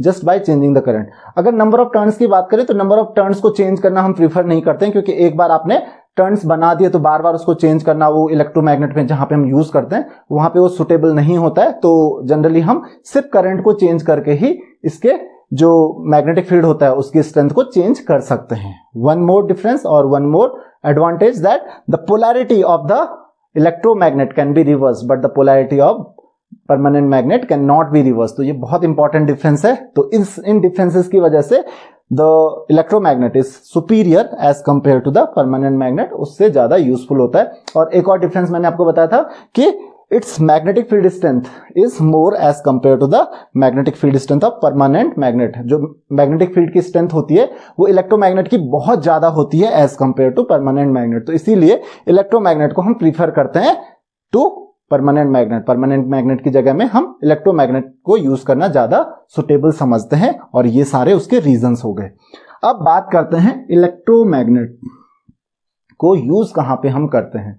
यूजेस तो आपने देखा भी होगा, बहुत सारी जगहों पे मैग्नेट्स, इलेक्ट्रोमैग्नेट्स का यूज होता है। तो चलिए शुरू करते हैं कहां कहां पे हम इलेक्ट्रोमैग्नेट्स को यूज करते हैं। तो सबसे पहले जो आपके इलेक्ट्रिकल डिवाइसेस होते हैं उनमें हम इलेक्ट्रोमैग्नेट्स को यूज करते हैं। जैसे आपकी मोटर हो गई, जैसे फैन हो गया, या आपका मिक्सर ग्राइंडर हो गया, या फिर वॉशिंग मशीन हो गया। तो ये क्या है, कुछ यूजेस हैं जो कि इलेक्ट्रिकल अप्लायंसेज आप यूज करते हो। इलेक्ट्रिकल अप्लायंसेज में आप यूज करते हो इन इलेक्ट्रोमैग्नेट्स को और कहाँ पे यूज होते हैं, जो आपके स्पीकर्स होते हैं, स्पीकर्स में आप इलेक्ट्रोमैग्नेट्स को यूज करते हो, जो आपके माइक्स होते हैं, माइक्स में आप इलेक्ट्रोमैग्नेट्स को यूज करते हो। तो ये कुछ यूजेस हैं। और क्या है, जो स्क्रैप होता है, जैसे आयरन स्क्रैप होता है, तो आयरन स्क्रैप को उठाने के लिए, लिफ्ट करने के लिए या ट्रांसपोर्ट करने के लिए आप इलेक्ट्रोमैग्नेट का यूज कर सकते हो। तो क्या करता है, उसको लिफ्ट करके उसको दूसरी जगह पे ट्रांसपोर्ट कर सकता है इलेक्ट्रोमैग्नेट की हेल्प से वेरी इजीली। उसके साथ साथ जो किसी डिब्रीज में, डिब्रीज का मतलब क्या होता है, जो एक ढेर होता है जहां पे इंप्योरिटीज होते हैं, मेटल्स भी होते हैं, कहीं पे मेटल एज इंप्योरिटी होता है, तो अगर आयरन को वहां से निकालना है तो उसके लिए क्या करना पड़ेगा, इलेक्ट्रोमैग्नेट्स आप ऊपर से यूज कर सकते हो। इलेक्ट्रोमैग्नेट्स आयरन को होल्ड कर लेंगे और उसको रिमूव कर लेंगे। और कहां पे यूज कर सकते हो, जो अगर आपको कभी चोट लग जाती है, फॉर एग्जांपल एक्सीडेंट हो गया, चोट लग गई और कोई आयरन के स्क्रैप्स जो हैं वो बॉडी के अंदर चले गए, तो उनको रिमूव करने के लिए, जब एक्सीडेंट होता है या फिर वुंड्स होते हैं, वुंड्स में अगर आयरन के कुछ स्क्रैप्स रह गए, आयरन के पार्टिकल्स रह गए, तो उनको रिमूव करने के लिए भी हम इलेक्ट्रोमैग्नेट्स को यूज कर सकते हैं। तो आई होप कि आपको ये इलेक्ट्रोमैग्नेट के यूजेस समझ में आ गए होंगे कि क्या क्या यूजेस हमारे पास होते हैं इलेक्ट्रोमैग्नेट के।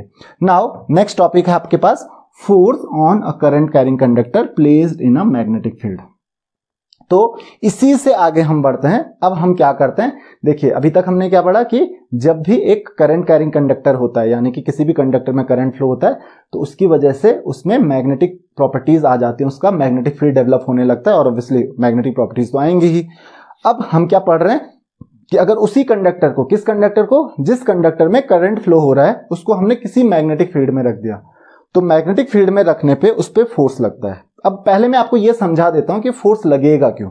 देखिए, अगर आप किसी भी मैग्नेटिक फील्ड में किसी चीज को रखो, किसी भी कंडक्टर को रखो मैग्नेटिक फील्ड में, तो मैग्नेटिक फील्ड यानी कि कोई मैग्नेट होगा, उस मैग्नेट का मैग्नेटिक फील्ड, उस मैग्नेट का अपना मैग्नेटिक फील्ड होगा कोई, उसमें हम किसी सब्सटेंस को रख रहे हैं। और क्योंकि करंट कैरिंग कंडक्टर को हम किसी मैग्नेटिक फील्ड में रख रहे हैं, तो इस करंट कैरिंग कंडक्टर का भी अपना मैग्नेटिक फील्ड होगा। और आपको पता है, दो मैग्नेटिक फील्ड जब आपस में एक दूसरे के साथ इंटरैक्ट करते हैं, तो दोनों क्या करेंगे, एक दूसरे की डायरेक्शन में अलाइन होने की कोशिश करेंगे, यानी कि दोनों की दोनों क्या करेंगे, एक दूसरे को फोर्स करेंगे, एक दूसरे पे फोर्स लगाएंगे। और यही फोर्स की हम बात कर रहे हैं, that is the force on a current carrying conductor placed in the magnetic field. तो चलिए ये समझते हैं हम। ये तो पता चल गया आपको फोर्स क्यों लगता है, क्योंकि देखो ये जो करंट कैरिंग कंडक्टर है ये भी मैग्नेट की तरह काम कर रहा है, और जिस मैग्नेट के मैग्नेटिक फील्ड में आपने इस करंट कैरिंग कंडक्टर को रखा है उसका भी अपना मैग्नेटिक फील्ड होगा, तो फोर्स तो लगना ही लगना है। वो डिपेंड करता है अट्रैक्शन रिपल्शन किस तरीके का फोर्स लगता है। तो चलिए समझने की कोशिश करते हैं हम। तो मान लेते हैं एक करंट कैरिंग कंडक्टर है हमारे पास, ये एक करंट कैरिंग कंडक्टर है, इसका नाम है AB, करेक्ट। और करंट कैरिंग कंडक्टर है, तो ये की यहां पे हम बैटरी लगा के रखते हैं और यहां पे रियोस्टेट हम लगा देते हैं। तो इस तरीके से करंट कैरिंग कंडक्टर। अब इसको मैग्नेटिक फील्ड में रखना है, तो एक काम करते हैं, एक बार मैग्नेट यूज कर लेते हैं, एक यू शेप मैग्नेट यूज कर लेते हैं। तो यहां पे मान लेते हैं इसका नॉर्थ पोल ये है, साउथ पोल ये है। तो इस तरीके से हमने एक मैग्नेट यूज किया है। तो इस मैग्नेट के मैग्नेटिक फील्ड में एक कंडक्टर है, सपोज नॉर्थ टू साउथ ये करंट मैग्नेटिक फील्ड इसका है। तो ये आपका कंडक्टर हो गया, और ये आपका एक मैग्नेटिक फील्ड में हमने इस मैग्नेट के मैग्नेटिक फील्ड में हमने इस कंडक्टर को रखा है, और इस कंडक्टर में करंट फ्लो हो रहा है। तो मैंने क्या कहा, क्योंकि ये मैग्नेटिक फील्ड में जो रखा है, इस मैग्नेट की वजह से जो मैग्नेटिक फील्ड है उसमें इस कंडक्टर को रखा हुआ है। इस कंडक्टर में भी आपको पता है, क्योंकि करंट फ्लो हो रहा है, तो करंट फ्लो होगा जहां पे, तो वहां पे मैग्नेटिक फील्ड भी प्रोड्यूस होगा। तो इस कंडक्टर का भी मैग्नेटिक फील्ड है, तो ये कंडक्टर भी क्या कर रहा है, मैग्नेट की तरह बिहेव कर रहा है। और जिस मैग्नेटिक फील्ड में आपने रखा है वहां पे भी किसी मैग्नेट की वजह से मैग्नेटिक फील्ड है। तो दोनों के बीच में फोर्स तो लगेगा ही लगेगा, दो मैग्नेट्स के बीच में। तो यही फोर्स, इसी फोर्स की हम बात कर रहे हैं। तो यहां पर इस कंडक्टर पे फोर्स किस तरीके से लगता है वो हम समझते हैं, किसकी हेल्प से, that can be understood with the help of Fleming's left hand rule। Fleming's left hand rule से हम उसको समझ सकते हैं। अब पहले ये डिपेंड करता है कि ये डिस्कस करते हैं हम कि किस किस चीज पे ये डिपेंड करता है, यानी कि किसी भी कंडक्टर पे जो फोर्स लगता है ना वो किस चीज पे डिपेंड करता है। तो सबसे पहले अगर हम फोर्स की बात करें, फोर्स किस किस चीज पे डिपेंड करता है, पहली चीज that is directly proportional to B. अब ये बी क्या है, ध्यान रखिए बी क्या है, B is the magnetic field. भाई इस मैग्नेट का मैग्नेटिक फील्ड जितना स्ट्रांग होगा, B क्या है, ध्यान रखिए B इज मैग्नेटिक फील्ड। जिस मैग्नेटिक फील्ड में रखा है इस कंडक्टर की खुद की मैग्नेटिक फील्ड की बात नहीं कर रहे हैं हम, जिस मैग्नेट के मैग्नेटिक फील्ड में रखा है उसके मैग्नेटिक फील्ड की बात कर रहे हैं कि वो मैग्नेटिक फील्ड जितना स्ट्रांग होगा ऑब्वियसली उस पे इस कंडक्टर पे उतना ज्यादा फोर्स लगाएगा। तो पहली चीज, force will be directly proportional to the magnetic field. दूसरा, ये जो फोर्स होगा, force is directly proportional to the current. अब करंट पे क्यों डिपेंड करेगा? I is current. करंट पे क्यों डिपेंड करेगा? सिंपल सी चीज है, क्योंकि फोर्स जितना ज्यादा आप लगाओगे, करंट मतलब करंट जितना ज्यादा आप फ्लो करोगे कंडक्टर में, तो करंट के ज्यादा फ्लो होने से, आपको पता है करंट ज्यादा फ्लो होगा तो इस कंडक्टर में उतना ज्यादा मैग्नेटिक फील्ड प्रोड्यूस होगा, और जितना ज्यादा मैग्नेटिक फील्ड प्रोड्यूस होगा वो इस दूसरे मैग्नेटिक फील्ड पे उतना ज्यादा फोर्स लगाएगा। तो इसीलिए force is directly proportional to the current. और थर्ड क्या है हमारे पास? थर्ड याद रखिए, force is directly proportional to the length of conductor. Obviously L क्या है? That is length of conductor. Force is directly proportional to the length of conductor. तो ये चीज ध्यान रखिए, ये जो फोर्स लगता है इस कंडक्टर पे वो लेंथ के डायरेक्टली प्रोपोर्शनल है। बस ये चीज आपको समझनी है। तो यहां से आप अगर तीनों को कंबाइन कर लें तो F is directly proportional to I into B into L, और you can say F is equal to I into B into L. अगर प्रोपोर्शनलिटी कांस्टेंट जनरली यहाँ पे 1 होता है तो यहाँ पे B क्या होता है? Magnetic field. तो B इज इक्वल टू यहां से हो जाएगा F upon I into L. Force अगर यूनिट की बात करो, unit of B, unit of B यानी कि मैग्नेटिक फील्ड स्ट्रेंथ, आप कह सकते हो मैग्नेटिक फील्ड स्ट्रेंथ होती है B। तो B की जो यूनिट होती है that is equal to force यानी कि न्यूटन अपॉन, करंट की यूनिट होती है एम्पियर और लेंथ की यूनिट होती है मीटर। तो आप कह सकते हो न्यूटन पर एम्पियर पर मीटर। लेकिन इसको हम ये कहते नहीं है, इसको क्या कहते हैं हम? इसको हम एक और नाम से जानते हैं, टेस्ला। टेस्ला का नाम सुना होगा आपने, one of the greatest scientist हैं। तो टेस्ला से हम इसको डिनोट करते हैं, किसको? Unit of magnetic field strength. Magnetic field जो होता है उसकी यूनिट क्या है? टेस्ला है। तो ये चीज याद रखिए आप, टेस्ला उसकी यूनिट होती है। और ये फॉर्मूला बहुत इंपॉर्टेंट आपके लिए है नहीं, बट एक बार आपको समझना है कि ये कहां से आया है। देन हमने ये फोर्स तो समझ लिया, अब हम बात करेंगे फ्लेमिंग्स लेफ्ट हैंड रूल की। अभी फ्लेमिंग्स लेफ्ट हैंड रूल क्या? एक रूल हमने पहले भी पढ़ा था, that is right hand thumb rule. तो आपको ना रूल्स के बीच में डिफरेंशिएट करना समझना पड़ेगा। तो राइट हैंड थंब रूल था किस लिए, वो आपको पता होना चाहिए। किस लिए होता है right hand thumb rule? Right hand thumb rule आप किस लिए यूज करते हो कि अगर किसी भी करंट कैरिंग कंडक्टर में जो मैग्नेटिक फील्ड प्रोड्यूस होती है उस मैग्नेटिक फील्ड की डायरेक्शन के लिए। फ्लेमिंग्स लेफ्ट हैंड रूल किस लिए यूज होता है? फ्लेमिंग्स लेफ्ट हैंड रूल होता है इसके लिए, यानी कि आपको मैंने अभी बताया कि एक करंट कैरिंग कंडक्टर है, उसको आपने मैग्नेटिक फील्ड में रखा हुआ है, तो उस करंट कैरिंग कंडक्टर पे फोर्स लगेगा। किस डायरेक्शन में लगेगा ये बताता है Fleming's left hand rule. Fleming's left hand rule क्या कहता है? ये आपका लेफ्ट हैंड है, मेरा लेफ्ट हैंड है। फ्लेमिंग्स लेफ्ट हैंड रूल क्या कहता है कि आप अपना लेफ्ट हैंड ले लीजिए, ये लेफ्ट हैंड है, और इसकी जो थंब होता है, इंडेक्स फिंगर होती है, और ये सेंट्रल फिंगर जो होती है, तीनों फिंगर्स जो आपकी होती हैं, इन तीनों के एक दूसरे के म्यूचुअली परपेंडिकुलर रखना है, इस तरीके से कि तीनों एक दूसरे के परपेंडिकुलर हो जाए। इस तरीके से आपने इन तीनों फिंगर्स को रखा, करेक्ट। अब जब इस तरीके से इन तीनों फिंगर्स को रखा तो क्या कहता है ये फ्लेमिंग्स लेफ्ट हैंड रूल कि अगर इस तरीके से आप इन तीनों फिंगर्स को रखोगे कि ये जो आपकी सेंट्रल फिंगर होती है ये करंट की डायरेक्शन को शो करे, करेक्ट। किसकी डायरेक्शन को शो करे? करंट की डायरेक्शन को शो करे। और ये जो इंडेक्स फिंगर होती है, इंडेक्स फिंगर किसकी डायरेक्शन को शो करे? मैग्नेटिक फील्ड की डायरेक्शन को शो करे, जिस मैग्नेटिक फील्ड में आपने रखा हुआ है। तो ये जो थंब होता है ना, थंब किस चीज की डायरेक्शन को शो करता है? थंब शो करता है फोर्स की डायरेक्शन को, कि इस कंडक्टर पे फोर्स किस डायरेक्शन में लगेगा। तो अगर जो करंट है, करंट इस डायरेक्शन में फ्लो हो रही है कंडक्टर में, मैग्नेटिक फील्ड इधर फ्लो हो रही है, मैग्नेटिक फील्ड की डायरेक्शन इधर है, नॉर्थ टू साउथ ये रहा, और ये जो है आपका थंब क्या शो करेगा? फोर्स की डायरेक्शन को शो करेगा। मान लेते हैं यहां पे ये कंडक्टर है, तीनों एक दूसरे के परपेंडिकुलर होने चाहिए, तो इसको अभी मैं फिलहाल हटा देता हूं। और जो मैग्नेटिक फील्ड है, मान लेते हैं मैग्नेटिक फील्ड मैंने जो मैग्नेट लगाया इस तरीके से लगाया, नॉर्थ इधर है उसका, साउथ दूसरी तरफ है, तो मैग्नेटिक फील्ड की डायरेक्शन किधर की होगी? अंदर की तरफ होगी, नॉर्थ टू साउथ। करंट तो इधर था, ये करंट इधर था, मैग्नेटिक फील्ड देखिए अंदर की तरफ लग रहा है, तो इस कंडक्टर पे जो फोर्स लगेगा ना तब ऊपर की तरफ लगेगा। तो ध्यान रखिए, इंडेक्स फिंगर किस डायरेक्शन को शो करती है? इंडेक्स फिंगर शो करती है मैग्नेटिक फील्ड की डायरेक्शन को। ध्यान रखिए, किसकी? मैग्नेटिक फील्ड की डायरेक्शन को। जो आपकी सेंट्रल फिंगर होती है, सेंट्रल फिंगर क्या शो करती है? सेंट्रल फिंगर शो करती है आपका जो करंट की डायरेक्शन जो होती है उसको शो करती है। और थंब क्या शो करता है? फिर थंब शो करता है फोर्स की डायरेक्शन। तो क्योंकि मुझे ये तो पता चल गया कि फोर्स लगेगा, लेकिन किधर को लगेगा ये कौन बताता है? ये बताता है फ्लेमिंग्स लेफ्ट हैंड रूल।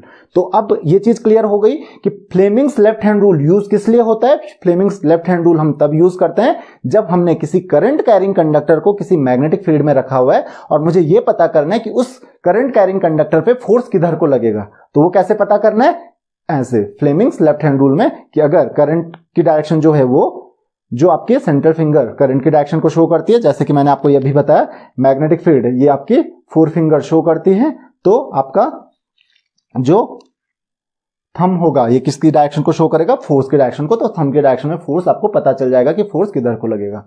अब इस फ्लेमिंग्स लेफ्ट हैंड रूल पे क्योंकि आपको पता चल गई एक चीज कि अगर किसी भी करंट कैरिंग कंडक्टर को आप मैग्नेटिक फील्ड में रखते हो तो उस पर फोर्स लगता है, और फोर्स लगेगा तो ऑब्वियसली वो क्या करेगा? मूव करेगा। इसी की हेल्प से हम बनाते हैं इलेक्ट्रिक मोटर। इसी की हेल्प से हम बनाते हैं इलेक्ट्रिक मोटर। तो इलेक्ट्रिक मोटर पे यही प्रिंसिपल काम करता है। इलेक्ट्रिक मोटर में क्या करते हैं हम? एक मैग्नेटिक फील्ड अप्लाई करते हैं, उसके लिए क्या होता है? इलेक्ट्रिक मोटर में एक इलेक्ट्रोमैग्नेट होता है, साथ में एक करंट कैरिंग कंडक्टर होता है उसके अंदर, और उस पर हम फोर्स लगाते हैं तो मूव करने लगता है, तो रोटेट करने लगता है। तो फिलहाल आपके पास आपके सिलेबस में ये है नहीं, बट मैं जल्दी इस पे भी एक वीडियो बनाऊंगा। तो आई होप कि आपको ये फ्लेमिंग्स लेफ्ट हैंड रूल समझ में आ गया होगा। तो मैं इलेक्ट्रिक मोटर पे भी जल्दी एक वीडियो बनाऊंगा कि किस तरीके से इलेक्ट्रिक मोटर वर्क करती है। हम डिस्कस करने वाले बहुत ही इंटरेस्टिंग टॉपिक के बारे में, that is electromagnetic induction. Electromagnetic induction होता क्या है और इसकी हमारे लिए क्या इंपॉर्टेंस है, इससे पहले हम ये डिस्कस कर लेते हैं कि हमने फर्स्ट और सेकंड लेक्चर में क्या डिस्कस किया था। तो फर्स्ट लेक्चर में हमने बात की थी कि जब भी आप किसी कंडक्टर में, किसी वायर में, किसी कंडक्टर में इलेक्ट्रिक करंट पास करते हो, इलेक्ट्रिसिटी पास करते हो, तो उसकी वजह से उस वायर के अराउंड एक मैग्नेटिक फील्ड प्रोड्यूस हो जाता है, उस कंडक्टर के अराउंड एक मैग्नेटिक फील्ड प्रोड्यूस हो जाता है, जिसकी हमने डायरेक्शन का पता किया था राइट हैंड थंब रूल से। और उसके बाद हमने सेकंड लेक्चर में पढ़ा था कि जब भी आप किसी करंट कैरिंग कंडक्टर को, जिसमें ऐसा कंडक्टर जिसमें करंट फ्लो हो रही है, उसको अगर आपने कहां पे प्लेस किया? किसी दूसरे मैग्नेटिक फील्ड में प्लेस किया, तो उस पर एक फोर्स लगता है और उस फोर्स की डायरेक्शन हम फ्लेमिंग्स लेफ्ट हैंड रूल से पता करते हैं। तो ये दो चीजें हमने डिस्कस की थी। तो बेसिकली हमने एक चीज पढ़ी थी कि जब भी एक करंट कैरिंग कंडक्टर में आप उसको ऑब्जर्व करते हो तो उसमें हमेशा एक मैग्नेटिक फील्ड प्रोड्यूस होता है, यानी कि जस्ट किसी कंडक्टर में आप करंट फ्लो कर दो, वो एक मैग्नेट की तरह भी बिहेव करने लगेगा, उसमें मैग्नेटिक फील्ड भी प्रोड्यूस होने लगेगा। तो इसी पे बेस्ड है आपका इलेक्ट्रोमैग्नेटिक इंडक्शन। एकदम उल्टा कि अगर किसी करंट कैरिंग कंडक्टर में अगर मैग्नेटिक फील्ड प्रोड्यूस हो रहा है, यानी कि अगर एक कंडक्टर है, आपने उसमें करंट फ्लो करना शुरू किया, उसमें करंट फ्लो हुई, तो उसकी वजह से अगर मैग्नेटिक फील्ड प्रोड्यूस हुआ, तो क्या ऐसा नहीं हो सकता है कि मैग्नेटिक फील्ड की वजह से करंट प्रोड्यूस हो जाए? बहुत ही इंटरेस्टिंग कॉन्सेप्ट है ना। तो यही कॉन्सेप्ट है इलेक्ट्रोमैग्नेटिक इंडक्शन का, कि कैसे हम मैग्नेटिक फील्ड की हेल्प से इलेक्ट्रिक करंट प्रोड्यूस करते हैं। क्या आपने कभी सोचा कि आपके घरों में जो इलेक्ट्रिसिटी आती है, जो इलेक्ट्रिक करंट आती है, जिसकी हेल्प से आप बहुत सारे काम करते हो, बहुत सारे डिवाइसेस यूज करते हो, इवन आप जिस फोन पे आप ये वीडियो अभी देख रहे हो या फिर जिस लैपटॉप पे आप ये वीडियो देख रहे हो, उस फोन को चार्ज करने के लिए भी आपने इलेक्ट्रिसिटी का यूज किया। और क्या आपने कभी भी ये सोचा है कि वो इलेक्ट्रिसिटी आती कैसे है? वो इसी कॉन्सेप्ट से आती है, इलेक्ट्रोमैग्नेटिक इंडक्शन के कॉन्सेप्ट से। तो ध्यान से समझिए कि इलेक्ट्रोमैग्नेटिक इंडक्शन का कॉन्सेप्ट होता क्या है। तो जैसे मैंने अभी कहा कि एक करंट कैरिंग कंडक्टर में मैग्नेटिक फील्ड प्रोड्यूस होती है, वो हमने फर्स्ट लेक्चर में डिस्कस कर लिया था कि अगर कंडक्टर में करंट फ्लो हो रही है तो उसमें मैग्नेटिक फील्ड भी प्रोड्यूस हो जाएगा अपने आप। लेकिन अब ये मैग्नेटिक फील्ड से हम करंट कैसे प्रोड्यूस करें? तो उसके लिए हमारे पास एक कॉन्सेप्ट आया कि जब भी आप किसी भी करंट कैरिंग कंडक्टर में उस या किसी कॉइल से रिलेटेड मैग्नेटिक फ्लक्स, ये फ्लक्स क्या होता है, या इसको हम मैग्नेटिक फ्लक्स कहते हैं। तो पहले हमें मैग्नेटिक फ्लक्स का कॉन्सेप्ट समझ लेते हैं कि मैग्नेटिक फ्लक्स होता क्या है। आपको पता है कि मान लेते हैं ये कॉइल है, या आपके पास एक कंडक्टर है, जैसे आपने देखा था सोलेनॉइड टाइप का एक कंडक्टर देखा था आपने। तो अगर एक कॉइल है आपके पास, कुछ इस तरीके की कॉइल है, और उस कॉइल को आपने एक गैल्वेनोमीटर से कनेक्ट किया है, कुछ नहीं, एक सर्किट कंप्लीट कर लिया है, करेक्ट। तो ये कॉइल है और इस कॉइल के पास या इस कॉइल के आसपास आप मैग्नेटिक फील्ड लाइंस को चेंज करते हो। अभी मैग्नेटिक फील्ड लाइंस कहां से आती है? ऑब्वियसली मैग्नेटिक फील्ड से। मैग्नेटिक फील्ड कहां से आता है? मैग्नेट से। तो एक मैग्नेट से ये होगा। तो हमने एक एक्सपेरिमेंट किया। क्या एक्सपेरिमेंट किया?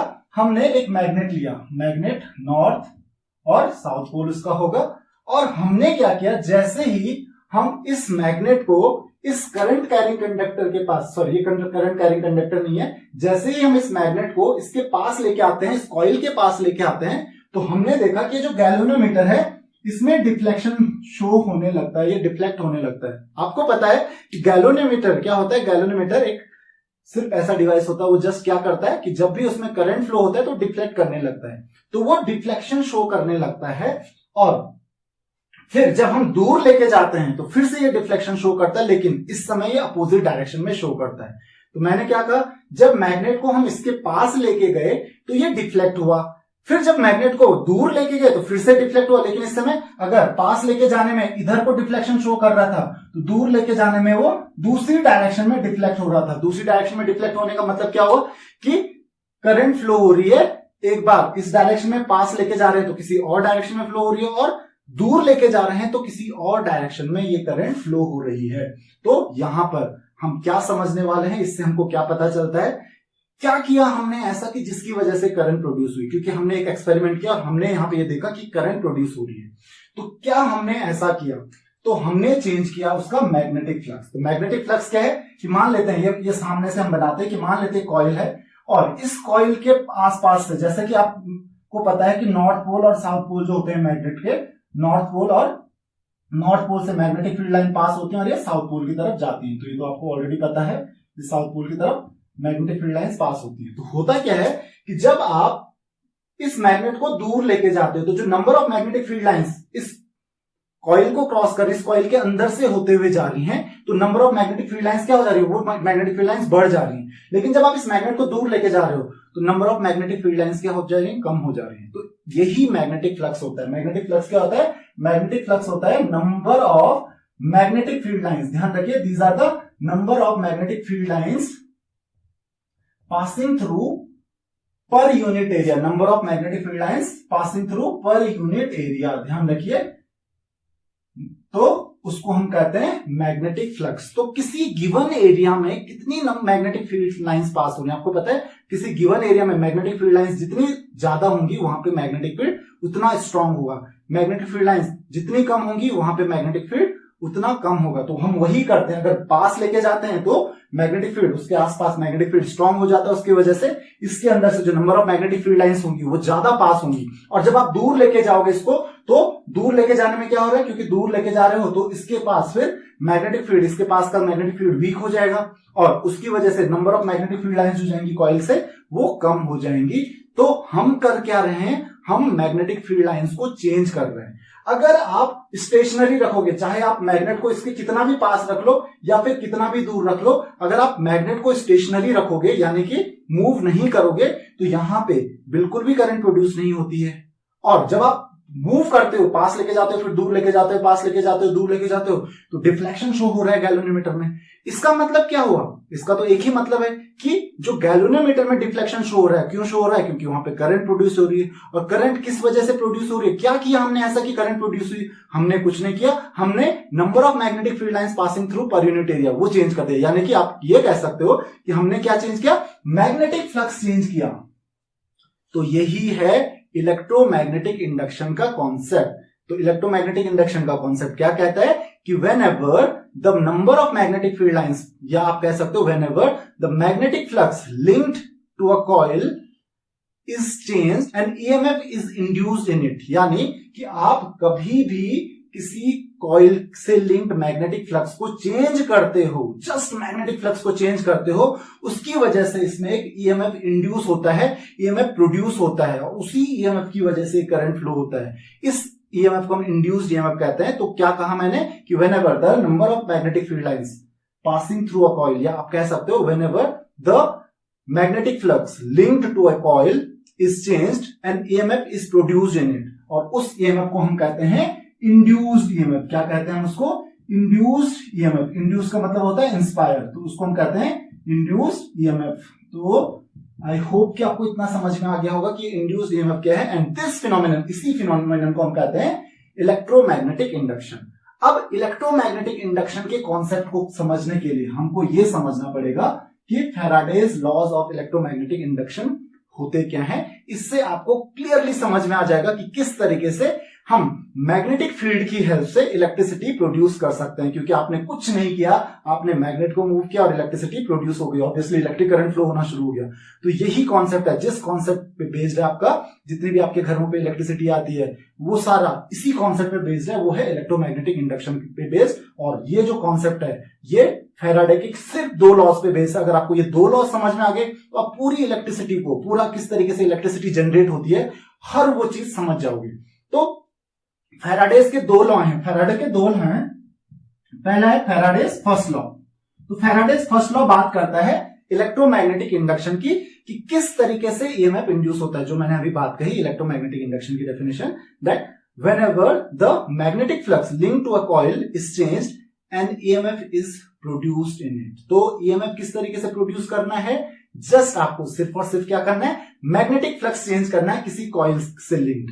तो आप मैग्नेटिक फ्लक्स को चेंज करते रहो, कम से ज्यादा करो, ज्यादा से कम करो, फिर कम करो, ज्यादा करो, कम करो, ज्यादा करो, चेंज करते अगर रहोगे आप तो EMF प्रोड्यूस होता रहेगा। कॉन्सेप्ट यही है, चेंज होता रहना चाहिए, कम ज्यादा चेंज होता रहना चाहिए, तो आपका EMF प्रोड्यूस हो जाएगा।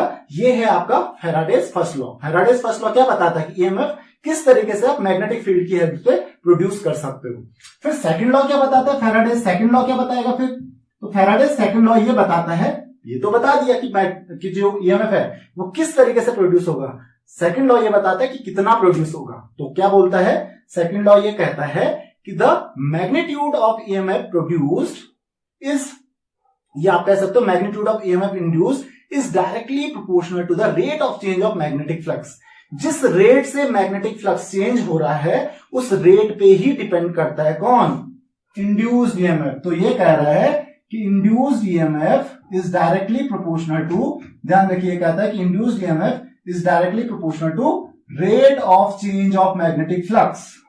यानी जितना तेजी से rate of change of magnetic flux, यानी कि जितना तेजी से आप इस मैग्नेटिक फ्लक्स को चेंज करोगे, यानी मैग्नेटिक फ्लक्स तेजी से कैसे चेंज होगा, इस मैग्नेट को आप तेजी से मूव करो तो उतना ज्यादा EMF इंड्यूस होगा। अगर स्लोली मूव करोगे तो कम इंड्यूस होगा। कौन कहता है ये कहता है फैराडेज सेकंड लॉ, कि अगर आप मैग्नेटिक फ्लक्स को बहुत तेजी से चेंज कर रहे हो तो EMF उतना ज्यादा इंड्यूस होगा। आराम से कर रहे हो, यानी कि मैग्नेट को आराम से मूव करोगे तो फ्लक्स आराम से चेंज होता रहेगा, और फ्लक्स आराम से चेंज होगा तो EMF क्या होगा, कम इंड्यूस होगा। अगर आप तेजी से कर रहे हो उसको मूव तो फ्लक्स तेजी से चेंज हो रहा है, यानी कि rate of change of magnetic flux क्या है, बहुत ज्यादा है, और उसकी वजह से जो EMF इंड्यूस होगा वहां पे वो भी ज्यादा होगा, इंड्यूस EMF ज्यादा होगा। किस वजह से, वो सेकंड लॉ बताता है आपको, सिर्फ और सिर्फ rate of change of magnetic flux की वजह से। तो आई होप कि आपको इतना समझ में आ गया होगा, और सिर्फ ये 2 लॉ समझने, आपको पूरी इलेक्ट्रिसिटी इन 2 लॉज पे ही बेस्ड है ना। अब हम चलते हैं फ्लेमिंग्स राइट हैंड रूल की तरफ, कि फ्लेमिंग्स राइट हैंड रूल क्या कहता है। तो फ्लेमिंग्स राइट हैंड रूल आपको बताता है इस इंड्यूस्ड EMF की डायरेक्शन। तो देखो अभी तक हमने 2-3 रूल पढ़ लिए, ये तीसरा रूल है। तो पहला रूल हमने पढ़ा था राइट हैंड थंब रूल। तो राइट हैंड थंब रूल आपको क्या बताता है, राइट हैंड थंब रूल। तो राइट हैंड थंब रूल आपको क्या बताता था कि अगर किसी भी कंडक्टर में करंट फ्लो हो रही है तो उसकी वजह से जो मैग्नेटिक फील्ड प्रोड्यूस होगा उसकी डायरेक्शन क्या होगी। फिर हमने पढ़ा फ्लेमिंग्स लेफ्ट हैंड रूल, क्योंकि डिफरेंस क्रिएट करना बहुत ज्यादा जरूरी है, डिफरेंस समझना बहुत ज्यादा जरूरी है आपको, अदरवाइज आप मिक्स कर लोगे चीजों को। तो फ्लेमिंग्स लेफ्ट हैंड रूल ये बताता है कि अगर किसी कंडक्टर में करंट फ्लो हो रही है, ऑलरेडी फ्लो हो रही है, यहाँ पे अभी हमने प्रोड्यूस नहीं की है, फ्लो हो रही है करंट, और उसको आपने किसी मैग्नेटिक फील्ड में रख दिया तो उस पर फोर्स किस डायरेक्शन में लगेगा, ये बताता है फ्लेमिंग्स लेफ्ट हैंड रूल। वहां पे आपने पढ़ा था कि तीनों उंगलियां जो है आपके लेफ्ट हैंड में, जो ये तीनों उंगलियां हैं, इनको क्या करना है, एक दूसरे के म्यूचुअली परपेंडिकुलर रखना है, और जो आपका ये इंडेक्स फिंगर होगी, ये मैग्नेटिक फील्ड की डायरेक्शन में इसको लगाना है, इसको किस डायरेक्शन में रखना है, करंट की डायरेक्शन में। तो आपको पता चल जाएगा कि फोर्स किस डायरेक्शन में लगेगा। और यहाँ पे जो आपका फ्लेमिंग्स राइट हैंड रूल ये क्या बताता है, ये बताता है कि जो EMF इंड्यूस होता है या जो इंड्यूस करंट होता है, उस EMF की वजह से अगर EMF प्रोड्यूस होगा तो उसकी वजह से सर्किट में करंट भी फ्लो होगा, उसकी डायरेक्शन क्या होगी। तो ये कौन बताता है, फ्लेमिंग्स राइट हैंड रूल। तो फ्लेमिंग्स राइट हैंड रूल आपको पता चल गया होगा किस चीज के लिए, इंड्यूस्ड EMF या फिर इंड्यूस करंट की डायरेक्शन बताने के लिए। तो same almost Fleming's left hand rule के ही जैसा है। तो ये यही कहता है कि अगर आप अपने राइट हैंड की थंब, इंडेक्स फिंगर और सेंट्रल फिंगर तीनों को क्या करोगे, इस तरीके से रखोगे कि तीनों एक दूसरे के म्यूचुअली परपेंडिकुलर हैं, और जो आप मूवमेंट देख रहे हो, ये जो फिंगर है ये आपको दिख रहा है, जो इंडेक्स फिंगर है, इस फिंगर में ये फिंगर क्या शो करता है, मैग्नेटिक फील्ड की डायरेक्शन शो करता है। थंब जो है, थंब शो करता है मोशन ऑफ कंडक्टर को, और ये जो फिंगर है, जो आपके सेंट्रल फिंगर है, ये क्या शो करेगी, ये शो करेगी इंड्यूस करंट की डायरेक्शन को, या आप कह सकते हो इंड्यूस ईएमएफ की डायरेक्शन को। तो क्या कहता है Fleming's right hand rule, same इसी तरीके से लेफ्ट हैंड रूल से कंपेयर करो। तो लेफ्ट हैंड रूल किसी और चीज के लिए होता है, वो ये बताता है कि अगर किसी करंट कैरिंग कंडक्टर को आपने मैग्नेटिक फील्ड में रखा तो उस पर कितना फोर्स लगेगा। तो वहां पे भी देखो, वहां पे भी क्या था, जो आपकी सेंट्रल फिंगर थी वो करंट की डायरेक्शन शो कर रही थी। करंट की डायरेक्शन तो मुझे वहां पे पहले से ही पता थी, और मुझे मैग्नेटिक फील्ड की डायरेक्शन भी पता थी, क्योंकि जिस मैग्नेटिक फील्ड में मैंने रखा हुआ है उसके नॉर्थ और साउथ पोल का मुझे पता है, तो ऑब्वियसली मैग्नेटिक फील्ड की डायरेक्शन भी पता होगी। मुझे पता क्या नहीं था वहां पे कि फोर्स कहां पे लगेगा, तो उसके लिए लेफ्ट हैंड रूल था। यहां पे भी देखो लगभग सेम है। यहां पे देखिए ये क्या किया हमने, this is the direction of magnetic field, same है। This is the movement of conductor. देखो हम एक्चुअल में क्या करते हैं, आप एक चीज देख लीजिए, अगर आप इसको ना मैग्नेट को मूव करोगे तो मैग्नेट के मूव करने से क्या होगा, मैग्नेटिक फ्लक्स चेंज होगा। मैग्नेट को स्टेशनरी रखो और मैग्नेट की जगह पे कॉइल को मूव करने लग जाओ तो उससे भी बात सेम ही रहेगी। मैग्नेटिक फ्लक्स ही तो चेंज करना है, चाहे आप कॉइल को मूव करो या फिर आप मैग्नेट को मूव करो। तो कॉइल या मैग्नेट में से किसी को भी मूव करो। प्रैक्टिकली एक्चुअली हम करते क्या है, एक्चुअली मैग्नेट को मूव नहीं करते हैं, एक्चुअली हम जो कॉइल है उसी को मूव करते हैं। तो ये यही बता रहा है कि कॉइल जो है, यानी कि कंडक्टर जो है, कॉइल का जो मूवमेंट है, कंडक्टर का जो मूवमेंट है, ठीक है, ये कौन बताता है, थंब बताता है। यानी कि थंब पे किस डायरेक्शन में, यानी कि उस पे किस डायरेक्शन में फोर्स लग रहा है। ऑब्वियसली जिस डायरेक्शन में फोर्स लगेगा उसका मूवमेंट उसी डायरेक्शन में होगा। तो ये थंब क्या बताता है, मोशन ऑफ कंडक्टर। जैसे वहां पे बताता, थंब क्या बताता, फोर्स बताता था। तो फोर्स उसी डायरेक्शन में, जिस डायरेक्शन में फोर्स लगेगा मोशन ऑफ कंडक्टर उसी डायरेक्शन में होगा। थंब क्या बताता है कि मोशन किस डायरेक्शन में हो रहा है कंडक्टर का। दूसरा, ये जो आपकी इंडेक्स फिंगर है ये क्या बता रही है कि मैग्नेटिक फील्ड की डायरेक्शन क्या है। तो मैग्नेटिक फील्ड, आपने मैग्नेट लिया तो उसका मैग्नेटिक फील्ड की डायरेक्शन पता ही होगी आपको। और तीसरा, ये आपकी जो सेंट्रल फिंगर है ये बताती है कि फिर किस डायरेक्शन में करंट इंड्यूस होगा। तो जो एक्चुअली कन्वेंशनल करंट थी और इंड्यूस करंट थी, उन दोनों की डायरेक्शन देखो बिल्कुल अपोजिट है, एक दूसरे के एकदम अपोजिट है। देखो उस समय करंट इस डायरेक्शन में थे और अभी जो इंड्यूस करंट है इस डायरेक्शन में है। और यहीं से हम जाते हैं लेंजेस लॉ पे। यहां पे मैंने लिखा नहीं है लेंजेस लॉ। तो ये लेंजेस लॉ, लेंस का लॉ क्या कहता है, लेंस का लॉ यही चीज कहता है कि जो इंड्यूस्ड ईएमएफ होता है या इंड्यूस करंट होता है वो इस तरीके से इंड्यूस, यानी कि इस तरीके से प्रोड्यूस होता है कि वो अपने ही कॉज को अपोज करता है। ये किसकी वजह से प्रोड्यूस हुआ है, ये प्रोड्यूस हुआ है मैग्नेटिक फील्ड में चेंज लाने की वजह से। तो आपने मैग्नेटिक फील्ड में चेंज लेके आए, उसकी वजह से प्रोड्यूस किया, तो उसी को वो अपोज करेगा। जिसकी वजह से प्रोड्यूस हो रहा है उसी वजह को, उसी कॉज को अपोज कर रहा है। तो ध्यान रखिए कि लेंजेस लॉ क्या कहता है कि इंड्यूस्ड ईएमएफ और induced current is produced in a direction such that it opposes the cause because of which it is produce. जिसकी वजह से इंड्यूस हुआ है, जिसकी वजह से प्रोड्यूस हुआ है, उसी को अपोज करता है। इस तरीके से ये प्रोड्यूस होता है।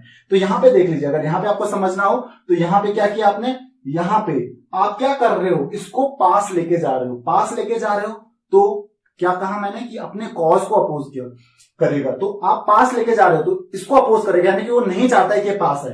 तो पास ना आए उसके लिए यहां पे नॉर्थ पोल जनरेट कर देगा। नॉर्थ पोल कैसे जनरेट होगा, खुद एक इलेक्ट्रोमैग्नेटिक बन जाएगा, इलेक्ट्रोमैग्नेट बन जाएगा, खुद ही अपने आप में करंट प्रोड्यूस कर लेगा। और उसी लिए, इसी वजह से ये ईएमएफ यहां पे इंड्यूस होती है।